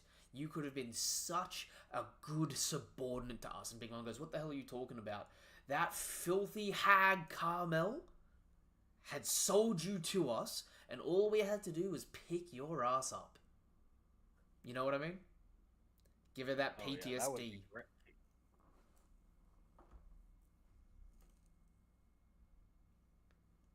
You were saying, Friesen? Oh, I think that would be great. Like, it'd be the cherry on top for her to come to the understanding of what she did to Carmel, but know that Carmel was never there for her in the first place, right? And, Oh yeah. for the first time, see Luffy in Gear 5, because she died before Luffy went Gear 5, right? Yeah. Oh yeah. So she didn't know that Yeah. Joy Boy returned. That'd be amazing. So she could have, I'm the bad guy. I killed my mum. My mum was also a piece of shit. This sucks. This is the end of me. But at the same time, she goes, but it's ironic, isn't it? Because with Joy Boy returning, everyone's going to be able to sit at the same table. Or maybe she literally sits at the same table as Luffy because he makes himself the same size as her. Possible. I think it would be one of those things where it's like, Luffy gets closure on having beaten Big Mom. Big Mom's story comes to an end in Elbaf. It also comes to her understanding about Mother Carmel and all that stuff. And it also goes back to Big Mom being exactly what she's been the entire story. A tragic toddler. She was just a kid that was like, Big Mom's entire story is she was what happens when you're a person that's in happenstance. Yeah. Honestly, even after all you said, I think it's still possible that Kaido's the one that comes back instead. Because there's still things that he had to do that just weren't. What did he have to do? There's not actually. Oh, let me take that back. He doesn't have anything that he has to do. There's just things that Oda could still go into for him, like him reacting to losing to Luffy. What if he is just on Luffy's side? Like, what if he's here to follow Joy Boy because he lost and now his will has been broken, the same way he tried to do to Luffy? This is going to sound like a weird take. If he's alive, he didn't lose. You think that's the way he's gonna? That's real. It's the way he kind of took it with Odin. Damn. What happens in between can ruin the fight, sure, but at the end of the day, the winner's who dies or doesn't die. Ooh, that Luffy versus Kaido round 2 would be pretty cool. I You don't could also think do the circle thing. I don't think it would be that good though. Personally, like I reckon it'd be cool to see, but it wouldn't work because if Kaido's alive, right? Then Luffy didn't finish him off. Then Kaido doesn't believe in his authority of strength properly, especially since Kaido only lost because he didn't dodge. Yeah. Right? When Luffy was Well, trying to dodge and couldn't. You know what I mean? Mm-hmm. But if he comes back, I'm not going to lie, story-wise, do you know what his first thing should be to do? Yeah, Luffy. I didn't lose. I'm going back home and I'm taking back over Wano. Ooh, I'm that would be a dead as cool hell. arc for Momo though, having to fend off Wano from Kaido himself. But I don't think Yamato and Momo could fucking put down Kaido. Even now. Probably not, unless he's wicked, like, damaged. And I don't have Wano going back to a shit show. You know what I mean? Nah, at best, I have Kaido going up to Marie's Well and getting packed up by Emu. I'm not gonna lie. See, to me, that's more likely to happen to Blackbeard than it is Kaido. I wonder. But shoot, at the Are same you time, right I about- mean, I don't even think necessarily, like, I don't know. Like, I mean, Blackbeard's gonna get the Goka fruit, so, I mean, that's already on my times table. Wait, you got Blackbeard getting the Goka fruit? Yes, I have good paper on that. I Wait. put good paper on that. Wait. Good paper. What's the Goka Good fruit? That'd be awesome. The Hold on. Goka fruit? Yeah. Oh, it's gonna be snake body. So essentially, like the fruit is gonna be like snake, essentially. So essentially, Oh. like how like we have like Monkey D. Luffy is supposed to be, of course, like Hanuman or like Sun Wukong or whatever the case is. Pretty much just being the representation of a monkey. Goku would pretty much be like a snake. So like Blackbeard would have like a snake body, pretty much. Also going for that whole fact of like Goku would most likely be able to like not allow for like everything that Luffy is able to do essentially. So like it would be like fuck. The powers of it would be essentially like an insinuation of like what we get from the Yami Yami no Mi, with how like of course like the Yami Yami no Mi is supposed to be able to like disable devil fruit powers. It would be more like you're not able to manifest your dreams into reality or something along those lines. I haven't got like the whole power of like Goka like down, but yeah, that's what I'm going for. I'm not gonna lie, that could work really well. And if that were to happen, I'll meet you halfway on this one, right? 'Cause Okay, that's a bit. I think at this point in time, my mindset's now solidified that Blackbeard's not eating a third fruit at all. But he's getting a third Really? set of abilities. And that's cool with me. Oh, He's I forgot about that theory. he's getting abilities from In, right? That's real. Now going back to the mural, what happened in the first world? The Earth God enraged and his serpent came. Mm-hmm. In this case, Blackbeard could be Im's serpent. Right? Okay. Now, you know how I've always said that whatever animal-related abilities Blackbeard gets, it's going to have to fit his epithetical motif of being a fat fuck. Yep. Sweet.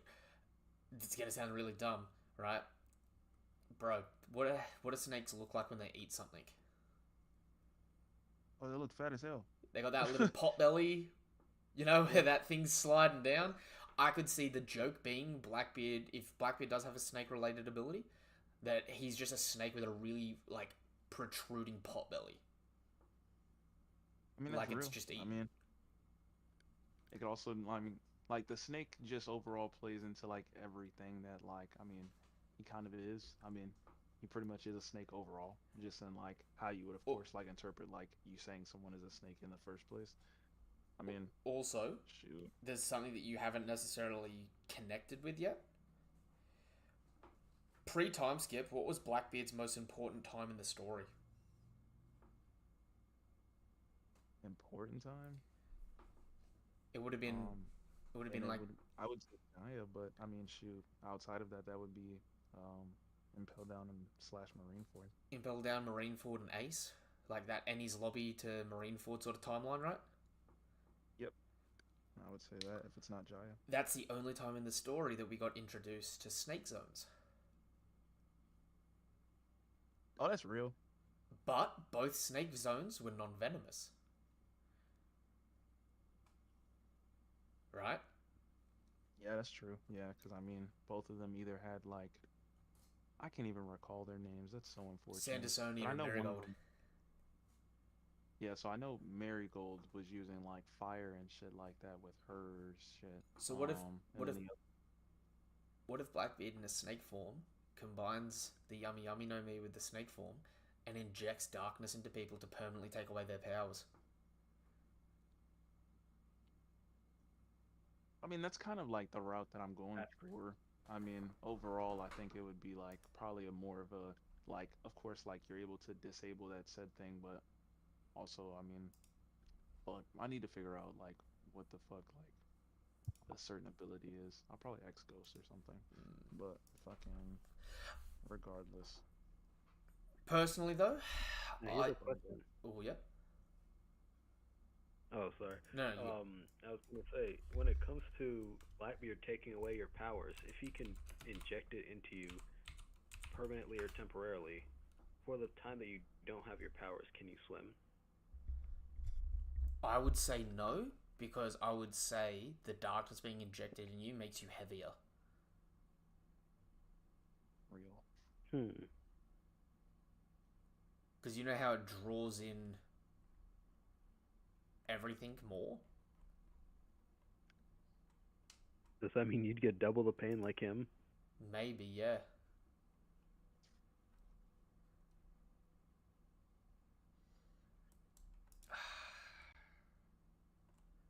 I'm now trying to look up Let's lists of try that. yokai, because I've got to try and figure out what yokai Blackbeard would be. Oh, yeah. Man. I've been thinking about this lately. Isn't it crazy how we know like pretty much all of Dragon's fighting styles so far? Like we know like a good amount of what he can already do, even though we haven't seen him fight yet.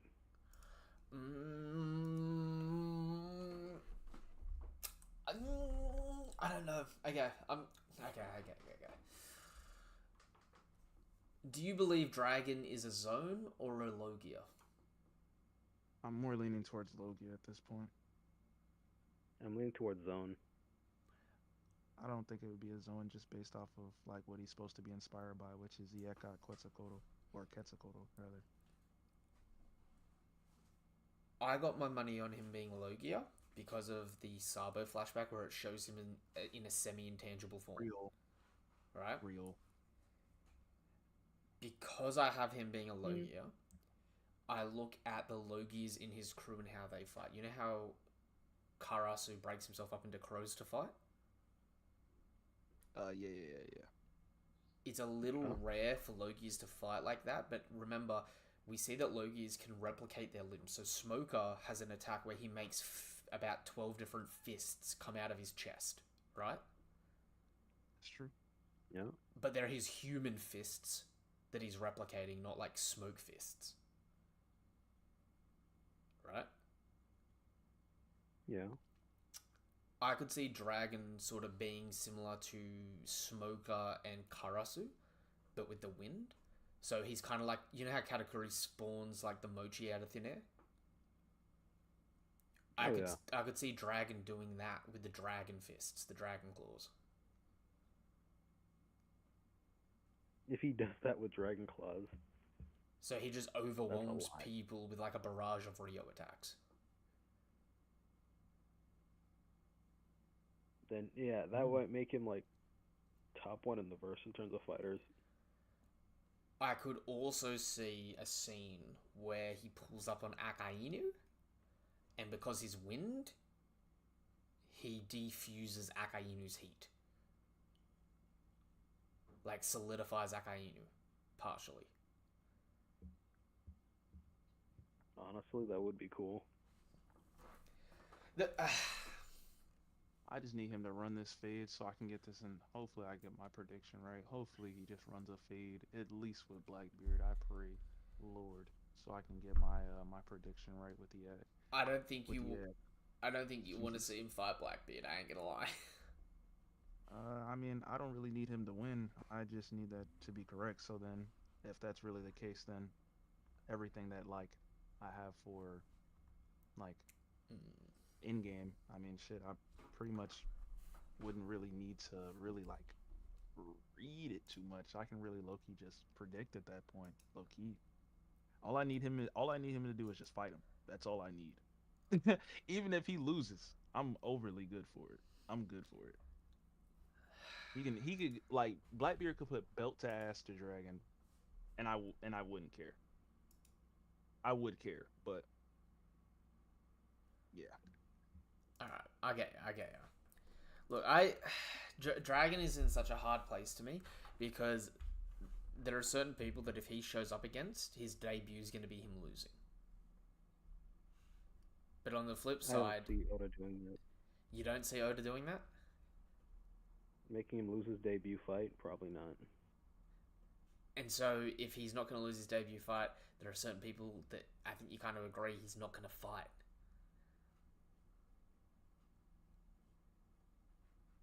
Like, he's not going to debut against him, right? Yeah. I mean, for sure. Probably isn't going to have a debut fight against Garling. Oh yeah. Probably isn't going to have a debut fight against Blackbeard. Probably. Not saying definitely, but probably. Unless he has like a scuffle and like sends them flying like a Marineford encounter. But the problem about Marineford is, how did Marineford end? Blackbeard got dicked on, but still killed the dude and took his abilities. Yeah. With Dragon, I could see a situation. We've already, not in full totality, we've seen Garling attack Loki. Not Garling, fucking Shamrock, right? Right. I could see a Dragon debut on Shamrock and Dragon beat Shamrock. You know what I mean? Because we've got an idea of how strong he is and who he's above, and we've seen a little bit of his powers, but we could see more in this fight. But at the same point in time, right, like, Dragon's Dragon, right? But beyond that, it depends on how high you see Dragon going. You know what I mean? I got him top 5. I'm I biased. definitely see him being a gravely Yonko level threat.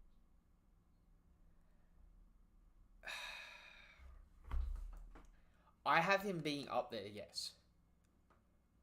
But I have him being up there, but he needs to fight people weak first. Because when he shows up against a strong person, he's probably going to beat them, with the exception of him.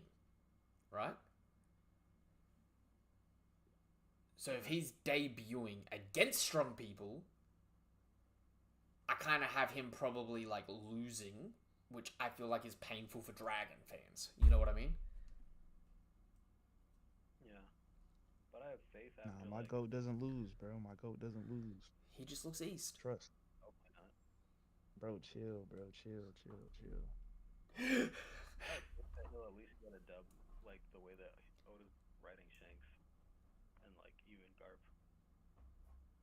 When Garp lost his debut. I mean, was that Garp's debut? It was Garp's show out, but like his debut was what, a 7, wasn't it? Really? He didn't fight anybody there. Yeah. Man, he was peppering the Straw Hats. Yeah, but he was like playing with them. And then Marineford rocked up against the Blackbeard Pirates. Did he even do anything there though? Punched them. That's about it. I mean, he punched the shit out of Marco. Punched Marco, true. He was cool there, but he didn't do much either. I wouldn't really count that as his fights. Those are like counters. But that's sort of the thing, right? People will have fights, sure. But, like, if you get a couple of like, Dragon hasn't really had debuts. And even in the quote-unquote debuts Dragons had, it's ambiguous as to whether or not he even did anything. You know what I mean? He's the wind of change.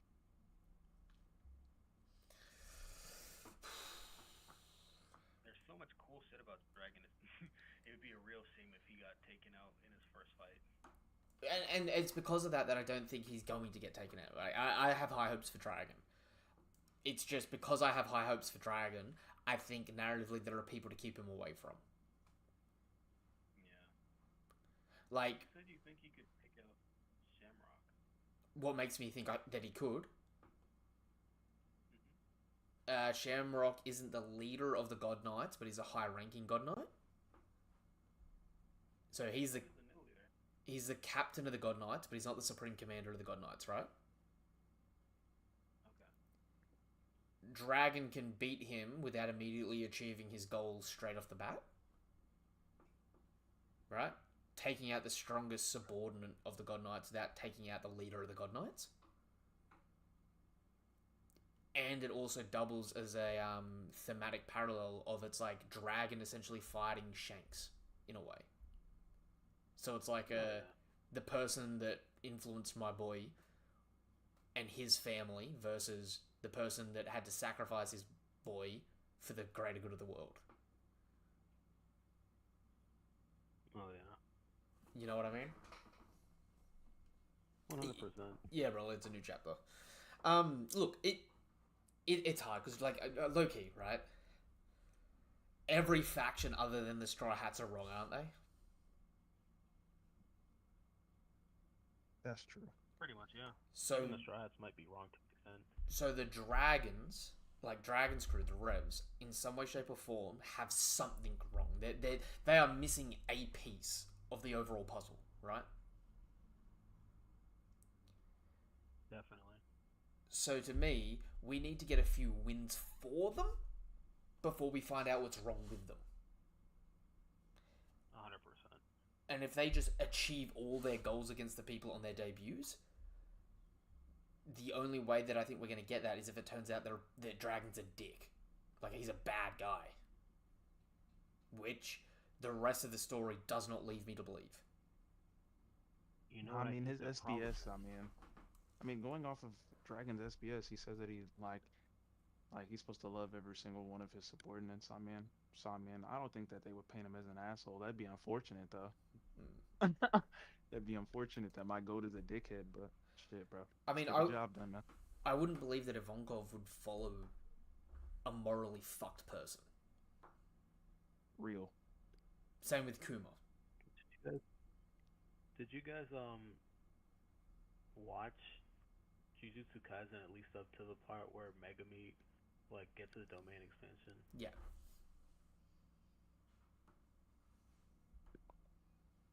Yeah. Why?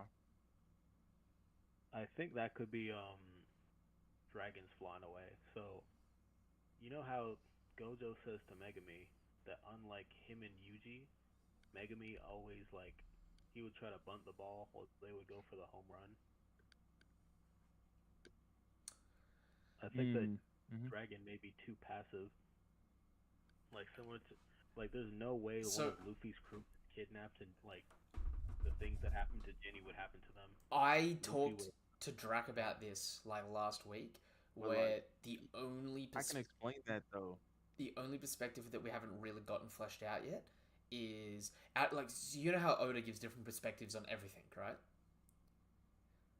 The one major perspective that we're waiting for is what happens when you wait too long. When you miss your opportunities by being too patient.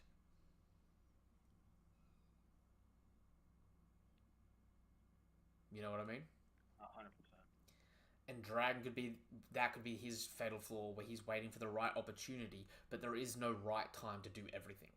Sometimes it's just about action. Yeah. That's actually really sad. But in that same vein, if that's the case, I could see it being that there's like a civil war within the revolutionaries, which I would find hard to believe. because I feel like they all look up to Dragon so much, right? But it's like, if Dragon's not going to take action on something, I could see a situation where Saba's like, I'm sorry, you're not doing enough right now. We need to save the people. But that would feel like a betrayal to Dragon, if that makes sense. I feel like Dragon has to be like near losing a fight or losing a fight, almost like a Don Sai and Don Chinjiao situation, where like Dragon's like not getting it done, and then like in that moment Sabo shows up and something like that.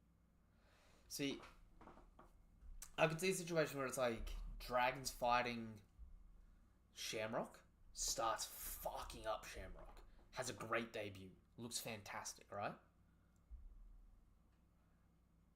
Then Darling shows up with his new yokai abilities, goes pretty relative to Dragon, but then he uses an underhanded tactic that Dragon just wouldn't stoop to, and because of that, Dragon's put on the back foot. So that gives Dragon a great debut, great showcasing, going for his goals, but puts him on the back foot as to, you're not going to be the person to beat everyone. You know what I mean? Oh yeah. It's hard though, because it's like, I mean, I'm not going to lie, at this point in time, knowing that the God Knights have regeneration, I'm now kind of at the point where it's like, well, fuck, who fights who? Because these guys probably aren't going down here, or we're getting introduced to anti-regeneration Haki. Oh yeah. Genuinely, like, that's something that's been in the back of my mind the whole time since you said Shamrock. Because, like, what I'm thinking about is, how is anybody gonna fight a guy who's like Shanks with 2 arms, regeneration, and like a mythical Zoan that's like awakened in his sword? Be Dragon. Be a god. Yeah. Right? But then, what's scarier? Prime Shanks or Prime Shanks' daddy? You know what I mean? Yeah. Especially But to know since... that he's gonna have the regeneration. Yeah. And, like, again, all the god... So, like, okay, the God Knights have Devil Fruits, right? And the regeneration. The Gorosei have some weird-ass yokai abilities with special, like, mythical paramecia type shit. Mythical zone paramecia type shit. And a regen factor. So now I'm looking at Shamrock, and you know how Shamrock has a sword with an awakened zone?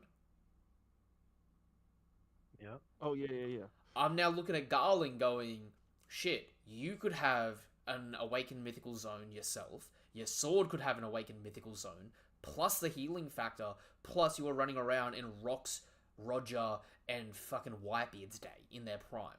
That's scarier than Shanks.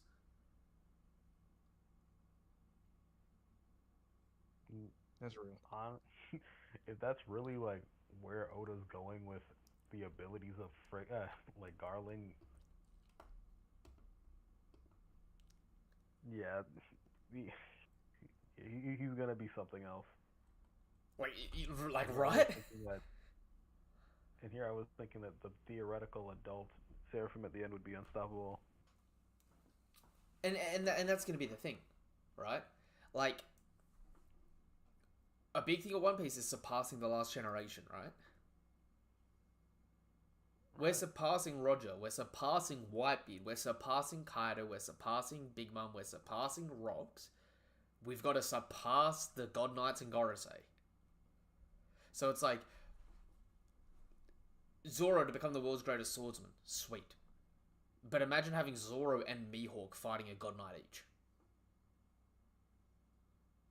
That would be crazy. Ooh, I can't wait to see Mihawk's abilities. You know what I mean? It's like all the top tiers from all the top crews. Like the top 3 from each major faction fighting a God Knight. You know what I mean? Yeah, That's 100%. And again, I think the God Knights and the Seraphim are gonna have to be jumped by like a bunch of top tier characters at the end. the thing that's the most bullshit of all, you give Trafalgar D. Waterloo power-ups, and then write him off-screen out of the story for the minute, right? Because if this man was here, imagine fighting the God Knights and you just soul-switch these fuckers. They'd be so mad. Bro, imagine having immortality as your ability and then you get switch boomed. You'd be fuming, wouldn't you? Oh yeah, they would be. That it's crazy to think that that's probably literally the counter. What if they actually just cannot die and like all you have to do is just like body swap them with someone who can? Shit, you'd be stealing their bodies, but you'd be fucking unaliving some people, wouldn't you? Well, think about it. Are there any characters that are like physically crippled or fucked up right now that would just benefit from having a body of like one of these Gorosei or like God's Knights? Brownbeard? Yeah. Kaya. Oh no, Kaya's like cured now. Kaya's fine, right? Nekomamushi, Inuarashi, and Shanks, the cripples. The cripple squad. Oh yeah. Nah. Oh, that'd be crazy. What if Shanks actually gets body swapped with Shamrock, and then like they kill the original Shanks body to get rid of Shamrock? Possible. Honestly, though, this is going to be a really random tangent. Also, yeah, hey, Griff. Also, sorry, I didn't realize we've been going for 2.5 hours. I'm going to have to hop off soon. But, freezing. Just on some petty fun stuff for a minute, right? Talking some cross-verse verses, right? Remember the panel I made of Damon and Ida and all that versus the God Knights? I didn't see that one. Is it in the? Yep. No, I'll send it to you in private, right? If you can't find it. Okay. I'm now really questioning how funny it would be to have Gunko versus Damon, because if she puts the arrow up, it's going to happen. Can't be stopped. Oh yeah. The intent gets reflected back on her. Sweet, she heals from it, but the thing can't stop. Damn, she actually probably slams that. Now that I'm thinking about it. Also, what happens if she redirects his intent to reflect it back on her with the arrow? They're right. Do you think it can reflect things that aren't physical, though? That's the only thing. Potentially. Maybe not, but potentially, right? But at least in the physical aspect, she's fucking dominating at the moment. Oh, 100%. Right? A kick from herself is not killing her. I mean, she's just gonna recover from it. Yep. Yeah, I mean, she's quite literally gonna regenerate. I mean, shit, she had her whole fucking, like, what, her upper half literally blown the fuck off. Also, She's regenerating. think about this now. Killingham versus anyone, right? Freezing. Imagine having Killingham versus Code or Ishiki or Ida, right? Oh yeah. And they just get sleep paralysis and have to fight the person that they think is the strongest in their dreams. Like Shibai. Like imagine Ishiki. It's like, I'm gonna fight. Oh, I'm paralyzed, and Shibai's in front of me kicking my ass. Yeah, that's not a good day for. Do you think that Quillingham has to wake you up? He could just like not wake you up and then put like advanced armament on his spear and just like behead you while you're out. Yeah, he could. I mean, the kids are still knocked out. The kids are still asleep. Wow. And he already took from their dreams, so yeah, I guess they don't have to wake up after. Yeah. But even if you are awake, the dream still stays, because we see that with the salt. Yeah, then I don't know. So at the moment, these God Knights are doing some heinous work. I Right? think the most evil one is Summers of the three Oh, so dude. far. 100%. And like you see how he's got the Cunnibo now and he's got the vines everywhere, so he like changes the environment you're fighting in into the thorns so you can't really leave, and then will attack you through it, right? But don't forget, remember he put the thorns around the kids they're not physical thorns, they're the concept of thorns. So if you try to go near that thing or touch it, it stabs you, right? Right, yeah. Imagine you having thorns around your arms and legs. So if you rest your arms down, you're stabbing yourself in your armpit. Yeah, that would get really tiring. So you'd have to keep your arms in an awkward position where you can't fight properly while the environment's fucking changing and stabbing you. Yeah, and that's literally what's happening to Saul in that picture. Yeah. Right? So, like, even though Summers seems like he's got the least impressive ability out of the three, he may also be, like, the hardest to deal with out of the three. Yeah. There's a reason. Even a couple chapters ago, I've been saying they beat 3. You put them in the Naruto Shippudenverse, they got that. It's definitely dangerous. It is definitely dangerous, right? Like, I don't think we'd really take into appreciation Gunko just soloed 5 Straw Hats. Or 4 Straw Hats. Oh, yeah. Real. Bryce, you're watching One Piece right now, and why is Sanji's restaurant so aggressive? Because, man, the chefs are sick of people talking back. You got to be polite to your servers. It sucks working in hospitality. Everyone hates their servers, man. It sucks. Hot take, Full Body deserved it. Oh, dude. Hot take, Full Body still deserves it. Real. Damn, he didn't get any It better. was funny as after, hell like, seeing his him in Aokichi's flashback. He's chiller now, sure, but like, remember who's Full Body's best friend at the moment? Django. Do you think Django's gotten better, or is he just now governed? Like he's just sanctioned by the government to do the same shit? Wait, what did Django do that was super evil before? I know he like contributed to the Went to go unalive a bunch of fucking underage kids.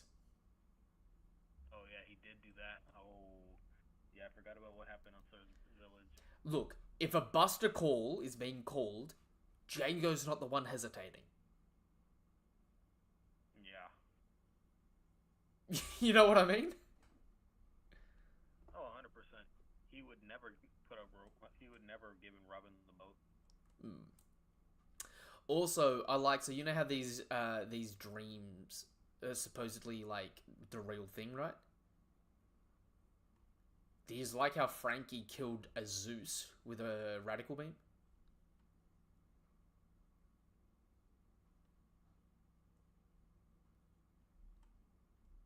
How did he do that actually?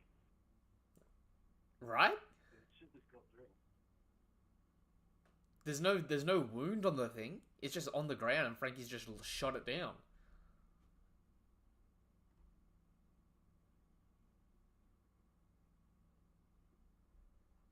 Honestly, I'd kind of like for it to come back where that cloud comes back and keeps attacking them, but it can't be hurt. But Frankie keeps trying to drop it, and we have Vegapunk upgrade Frankie's cola so that he can attack more than 3 times. Because Bonnie and Vegapunk are with Frankie and Ripley at the moment. Oh yeah. Which, I said this earlier, right? You know how the kids are getting kidnapped? Do you know what scares me?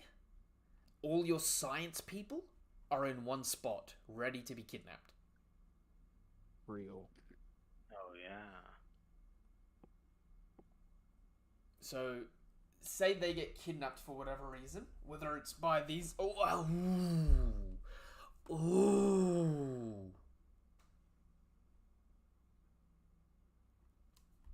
What if Frankie gets kidnapped and the Sunny gets damaged? What if the Straw Hats have a dilemma after this arc? Right? What if the kids get kidnapped and the Straw Hats are gonna go save them, and then the Straw Hats get the newspaper that Garp's been kidnapped?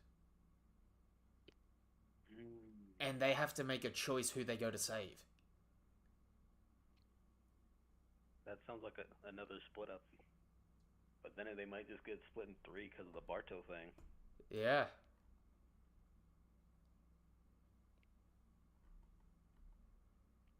It seems like there's way too much going on in the world right now. Is it weird to say that this last arc and this arc, being the Straw Hats together, was beautiful, but at the same point in time it feels like it's not going to stay like that for much longer? Nah, it's not gonna. Oh be yeah, it. especially after what we Too just much brought up. longer.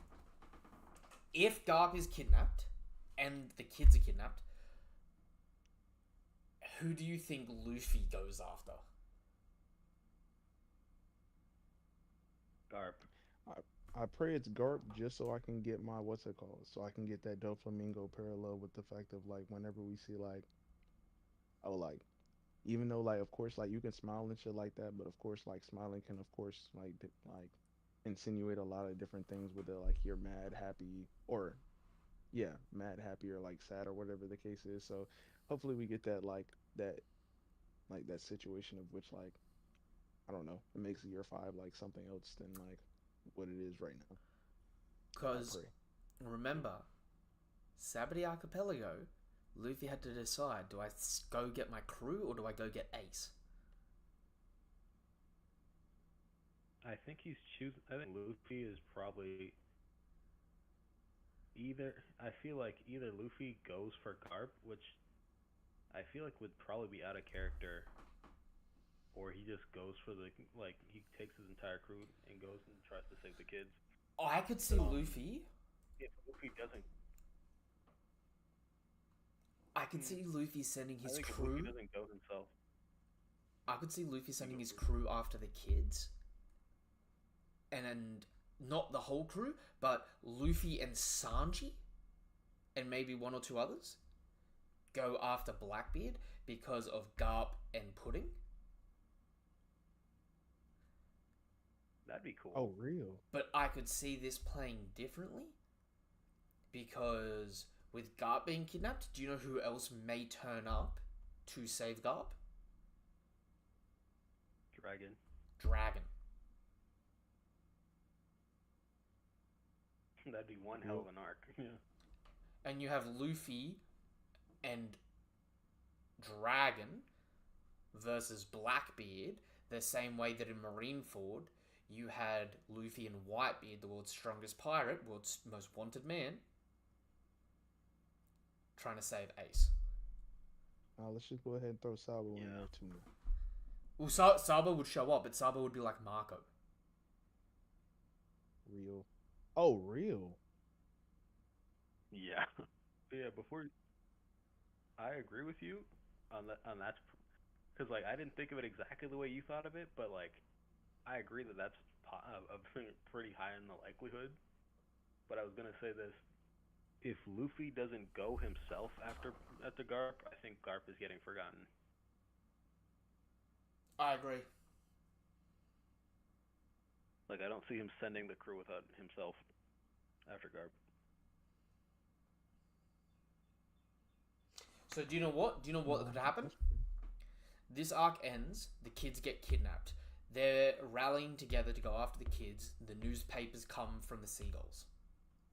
Right? Shortly after the newspapers come, Morgans makes landfall with Wapple and Vivi.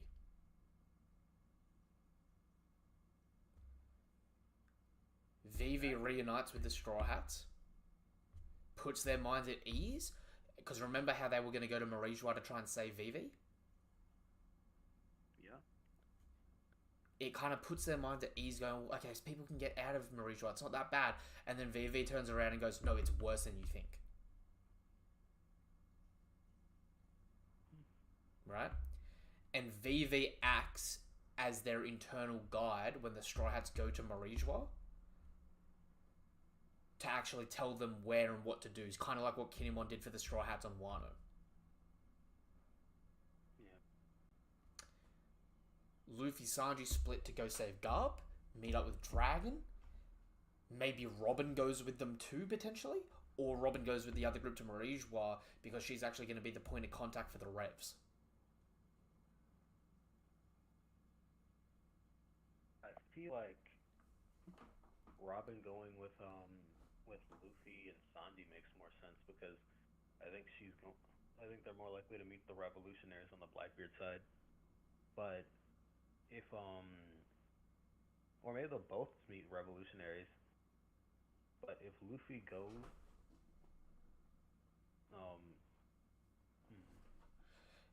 This is going to be a really fucked up question because I know that the whole fan base has been thinking of it one way this entire time, right? Who is a better matchup for the Blackbeard Pirates, the Straw Hats or the Revs? Let me just get the Revolutionary probably Army because I'm the biased. Revs because the Blackbeard parts are probably stronger than the Straw Hats right now. Because think of it like this, right? Blackbeard versus Luffy and Dragon. Sabo versus Aokiji.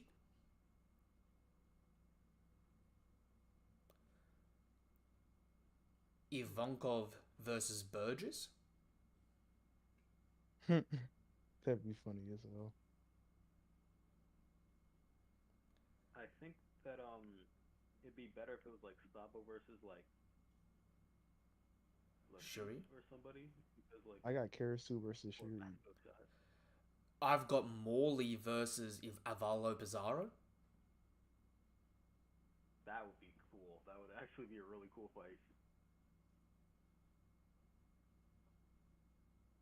No, they would. Let's get They would. let's completely get change the Karasu versus terrain whenever they Shiryu. fought. Who versus Shiryu? And remember, not all the Blackbeard pirates are at Hajinosu. Some of them are at Marineford. Oh, Marijois, sorry. Well, I mean, Luffy hasn't been with the crew in like 6 months. So you could have the Straw Hats that go to Marijois with, like, have an altercation with Lafitte. That's real. You Hopefully think that, Brook is there. Hopefully they take Colin so Scopper shows up so he can be like the new pseudo Yonko figure for them. What if Scopper takes over half the Straw Hats with Zoro? And Luffy and Sanji and the rest, like, the other... So, okay, say it's... fuck.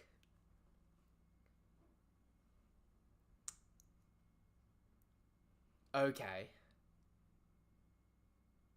Hypothetically, say Luffy and Sanji go after Blackbeard, right? You know the allies, like, you know how Ivankov was an ally to Luffy from Impel Down to go help to Marineford? Yeah. What if Katakuri is on his way to Hajinosu to free Pudding?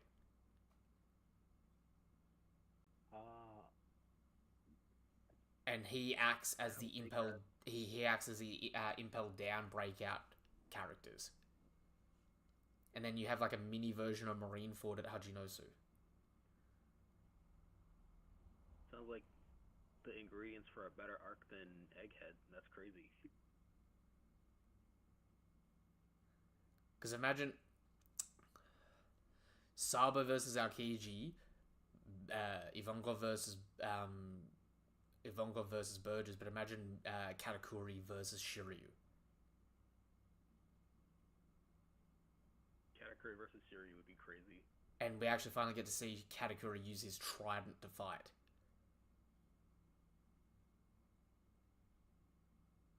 That's real. Cat versus Gillingham would be really cool. Seeing the future versus pulling your dreams out.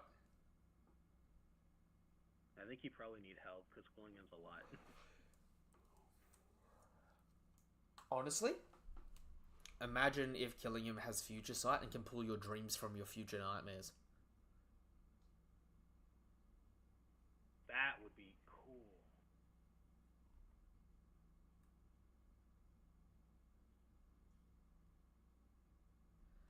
It'd be terrifying, wouldn't it? Okay. I'm gonna wrap this live up here, but I'm gonna end this off with saying one thing, right? All I'm saying is, if the God Knights and the Gorosei are aware of Imu, imagine Killingham's final trump card is a nightmare version of Imu. Real. Kind of like Kanjuro's Kanabo.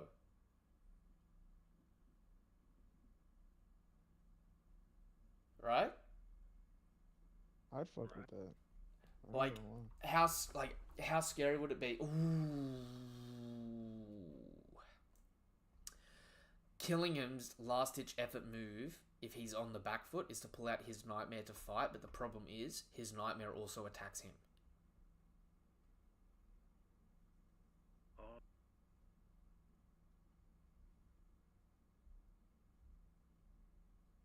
How do you reckon that would work? Depending, do you think it would change? Do you think since it's like his own nightmare, it would have like special properties? Since like when you use your Devil Fruit against yourself, it typically has better or different properties. I think it would Maybe be. it could change on like his fear. I think it would be like, because it's his fear, it'd be the strongest thing he has because it's what he fears. Yeah, it'll be his like Maharaga. And it'll probably be like not like a kid's drawing, it'll be hyper detailed like the real thing. That would be amazing. Seeing Oda do hyper realism like with the like cartoonist style, like It would be super off-putting, wouldn't it? In a really good way. it'd be it'd be amazing. Honestly, like that'd probably be some of the most beloved panels in the manga. I still kind of want to see, like, okay, this is going to be super weird, right? You know how his trident is lopsided? Mm-hmm. Like, one side is broken off at one point, and he's just taped it back on lower down. Yeah. Part of me actually worries that that's a bayonet on a spear gun. That'd be devious work. So, like, the two-pronged one shoots out, and the other one's just a bayonet attachment to the gun.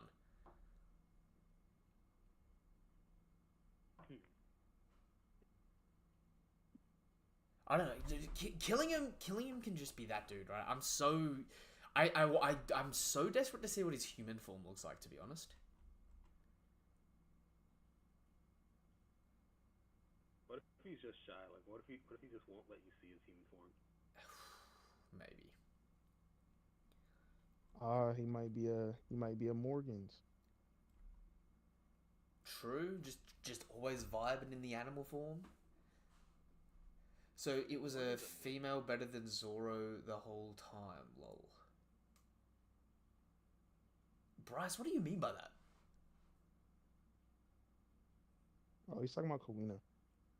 Oh, yeah. Kawina was dropping him. Because whenever you said girl, I was like, yeah, he's definitely talking about Kawina in his backstory. I was like, there's no other female that outside of, like, especially if he was just talking about the Baratie, I'm like, you can't be talking about Monet.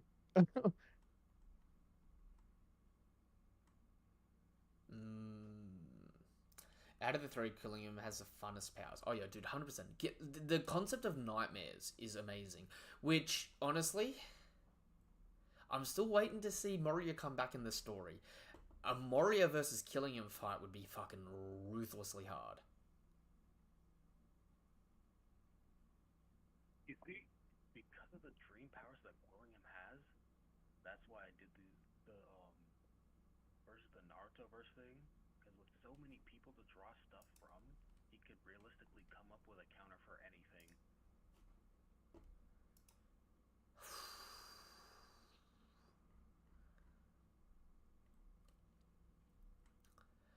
I'm still cautious at the moment, because you know how Moria was sentenced to death? And Doflamingo said it was from higher up than Sengoku? It's either Im, the Gorosei, or the God Knights that ordered that. You know what I mean? Bro basically said that's above my pay grade. So if it's Im, the Gorosei, or the God Knights that ordered Moriya's death because of his fruit ability, not because of his performance, it was because of his fruit, right? Right. Real. Who the fuck wanted the fruit?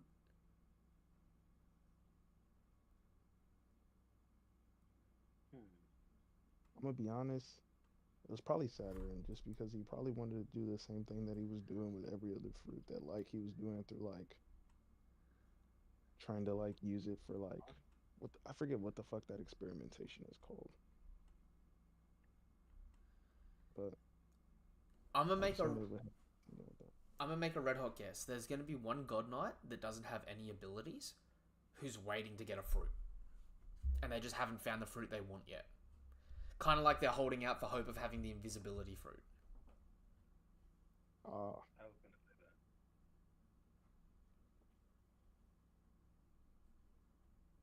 that. Surely there's gonna be one that's just like, I haven't found the right fruit yet. Although, right? You guys have probably heard me say this once. I'll say it twice. I'll say it 1,000 more times, right? One of the God Knights is going to be end of series Boa's fight.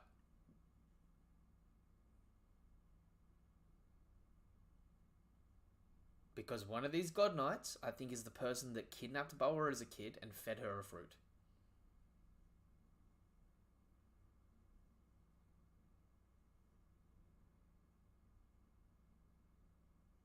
There's nobody more appropriate to fight Boa than freaking not Shamrock, Summers. Because of the love? The love, he vaguely looks like the. I don't know if it's the same in the manga because I haven't read the manga for Amazon Lily. But like at least in the anime, he kind of looks like the celestial dragon that was feeding them the thing and making the fans. Yeah, feeding them the devil fruits. Let me have a quick look for it. Did that? Because I don't think in the manga they actually showed who fed them the. Ooh.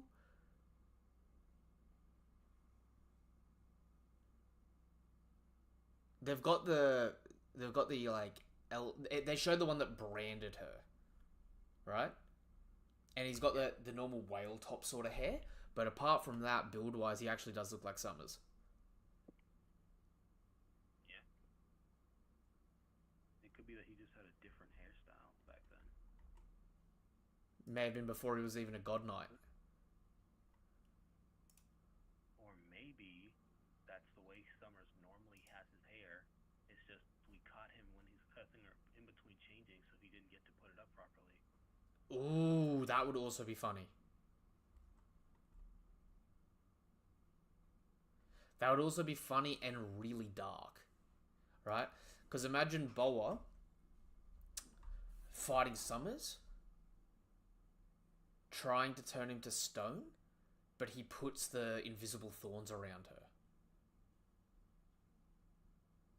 So they both have powers that the other person can't turn off. So it's like you need Summer's conscious to deactivate the invisible thorns around you, right? So he could make it so no one, like, because you know how the thing about the Medusa is no one can look upon her. Yeah. What if he hits her with the no one can touch you?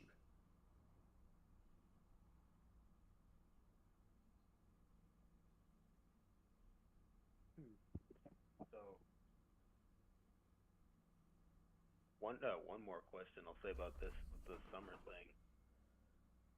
No, so when it comes to Boa's backstory, like, do you think them being forced to eat devil? I think you said yes to this one other time, but I forget what your answer was. Do you think that Boa and her sisters being forced to eat the devil fruits was like an allegory for SA? Oh yeah, no, I think there was just blatant SA separate to the devil fruit, just blatantly. And I think you actually, so you know, Sandersonia? Mm-hmm. She actually has like a breakdown where she starts shivering and covering her like private areas and that when they're talking about the celestial dragons. So I'm like, definitively there was SA that happened. Whether or not Summers committed it, or whether or not it's like, because you know how Summers is part of the Jupiter family, right? He is. It could be a matter of Summers kidnapped them, fed them the fruit, because his whole warped sense of love thing is like, do this. But there could be other members of their household that did the SA, but he's the representation of that household to them. Yeah. And obviously, that being Jupiter, Bulba's story being in relation to one of the big 5 houses makes sense, because Kuma's story is in reference to the Saturn family, so that's 2 of the main 5 having their stories directly connected to a warlord.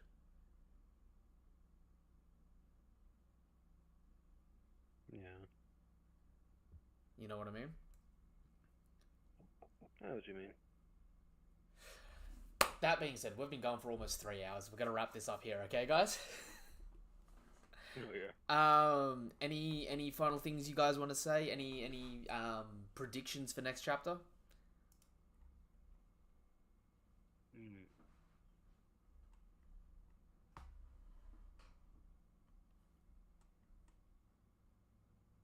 The closest thing that I could think to something that might happen is something I've been wondering for a while.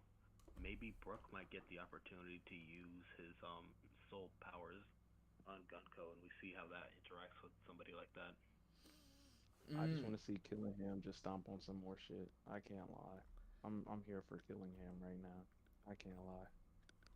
My prediction is that Summers is going to address the entire nation of Elbath and say that they're kidnapping the kids until they agree to work under them. And I will also make the other prediction that currently, because Colin's being fucking liched by Gunko, that he will get saved by Gaban. Like, Gaban's gonna cut the rope down, like that arrow down that's yanking him. But Colin's also going to get intercepted by another God Knight while Gaban's stuck having to deal with Gunko for a moment.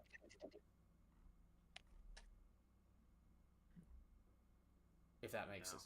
Like, because I feel like there's going to be a few bait and switches, you know what I mean? Like, will they, won't they, will they, won't they? So... Yeah, just like the Marine Fort. Yeah, so I feel like Gaban's going to save Colin, but Colin's going to get captured by someone else. Summers is going to address the whole nation and tell them what's happening. And last but not least, Loki's going to be at full health because he's going to use Life Return to turn skinny again after eating that meal, and him and Luffy are going to get up and go start dealing with what's happening upstairs, or Luffy and Loki are going to fight.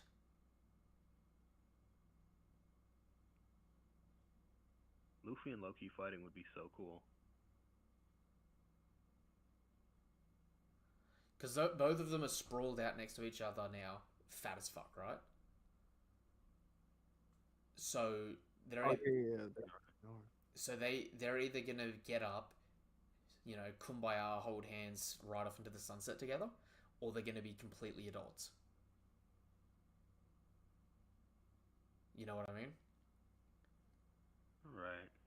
I feel like it'd be a very odd, not impossible, but I think it'd be a really odd decision by Oda to make them fight when the entire island is like in chaos.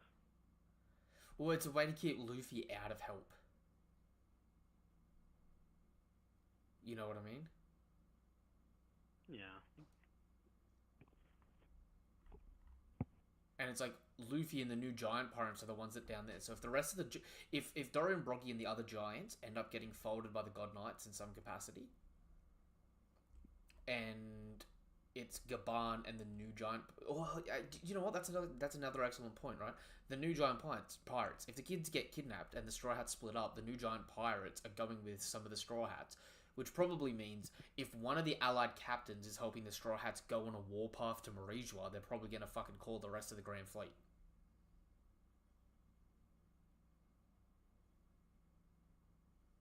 and Oh, that this can seems lead like to the some Grand random Fleet story incident. shit. Yeah. So you could have the Straw Hats without Luffy with the Grand Fleet attack Marijois. Yeah, that's a crazy set of circumstances. And then you could have Luffy go deal with Blackbeard. So you like I know this sounds weird, right? If you have Luffy and the Revs versing the Blackbeard pirates while everyone else is dealing with the world government, right? It could be one of those heinously weird things where it's like the symbology is the sun versus the darkness, and whoever wins is how the rest of the world's going to turn out. Yeah.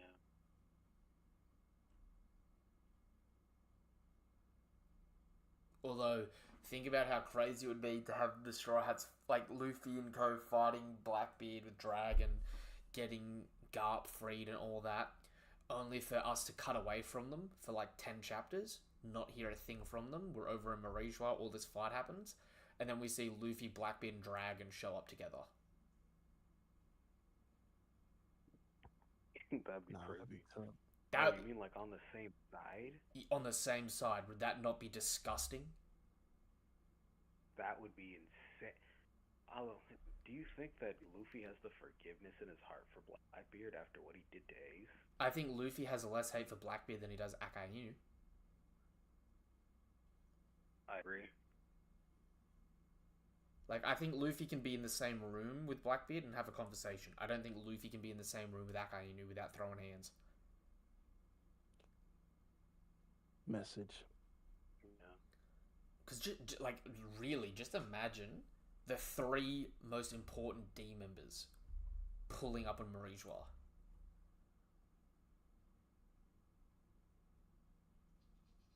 That panel would be foul, That would be insanity.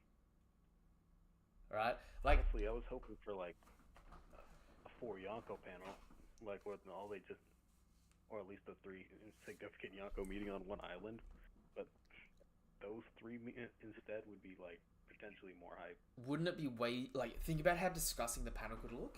The sea turns black with Blackbeard's ability, right? The wind picks up with a gust. The sky turns black, right? So the sea's black, and green. the sky's black and green, right? And then you just hear the Gear 5. Oh no. And, like, you know that scene where Shirahoshi was up at Marijois looking off, and it was the scene of the sun on the horizon? Mm-hmm. It's that perspective recreated, but it's just pure darkness with the sun god in the middle of the darkness.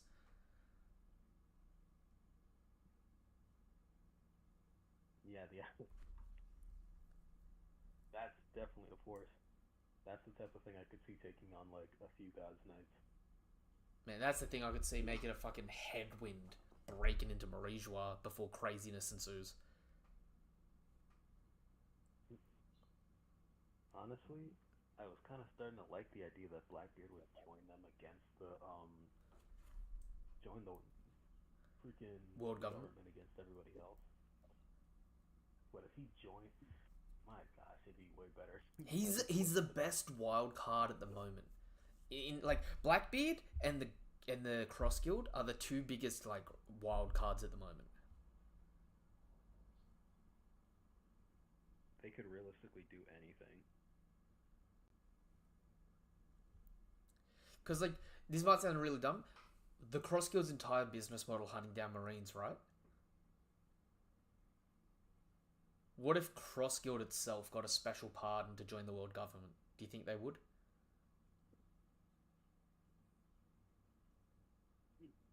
Maybe. Like, if Buggy, Mihawk, and Crocodile got a summons, and it was a, look, we abolished the warlord system, but if you guys don't call yourselves warlords and say that you've always worked for us, you can work for us.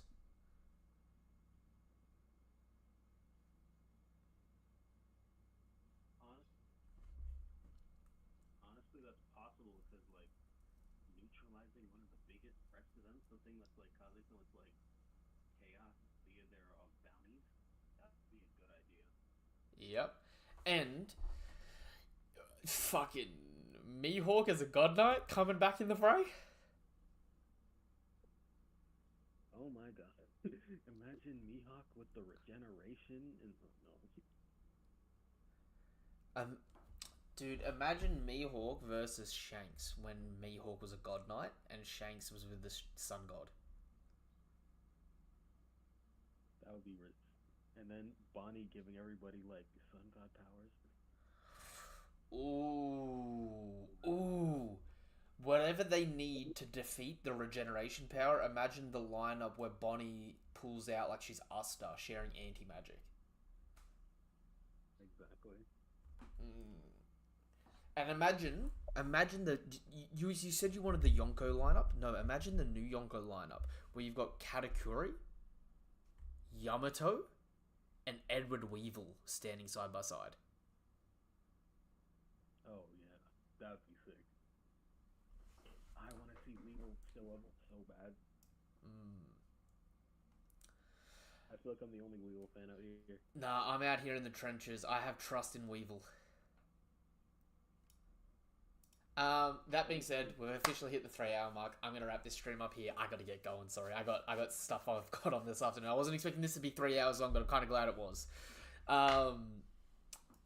This was One Piece chapter 1146 reaction.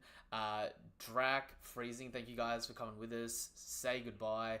If you guys haven't watched them or followed them, they're over on TikTok. I'm mutual friends with them. You'll see me in their lives all the time and them in mine. Definitely give them some love and share that goodness. Do you guys want to say goodbye? Alright, thanks for having me. You can find me on TikTok at Freezing Hurricane. I do a lot of One Piece content. And thanks for having me in the world. Anytime, you're always welcome.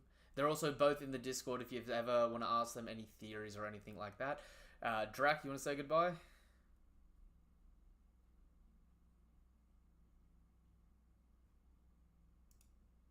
Drac's just gone quiet. That's all good. Alright, until the next chapter of One Piece, or until the next video of mine you watch, whatever it is you're here for, thank you guys and girls for coming through. Couldn't do it without you. Nothing but love, nothing but respect. Peace. Have a damn good day. Goodbye.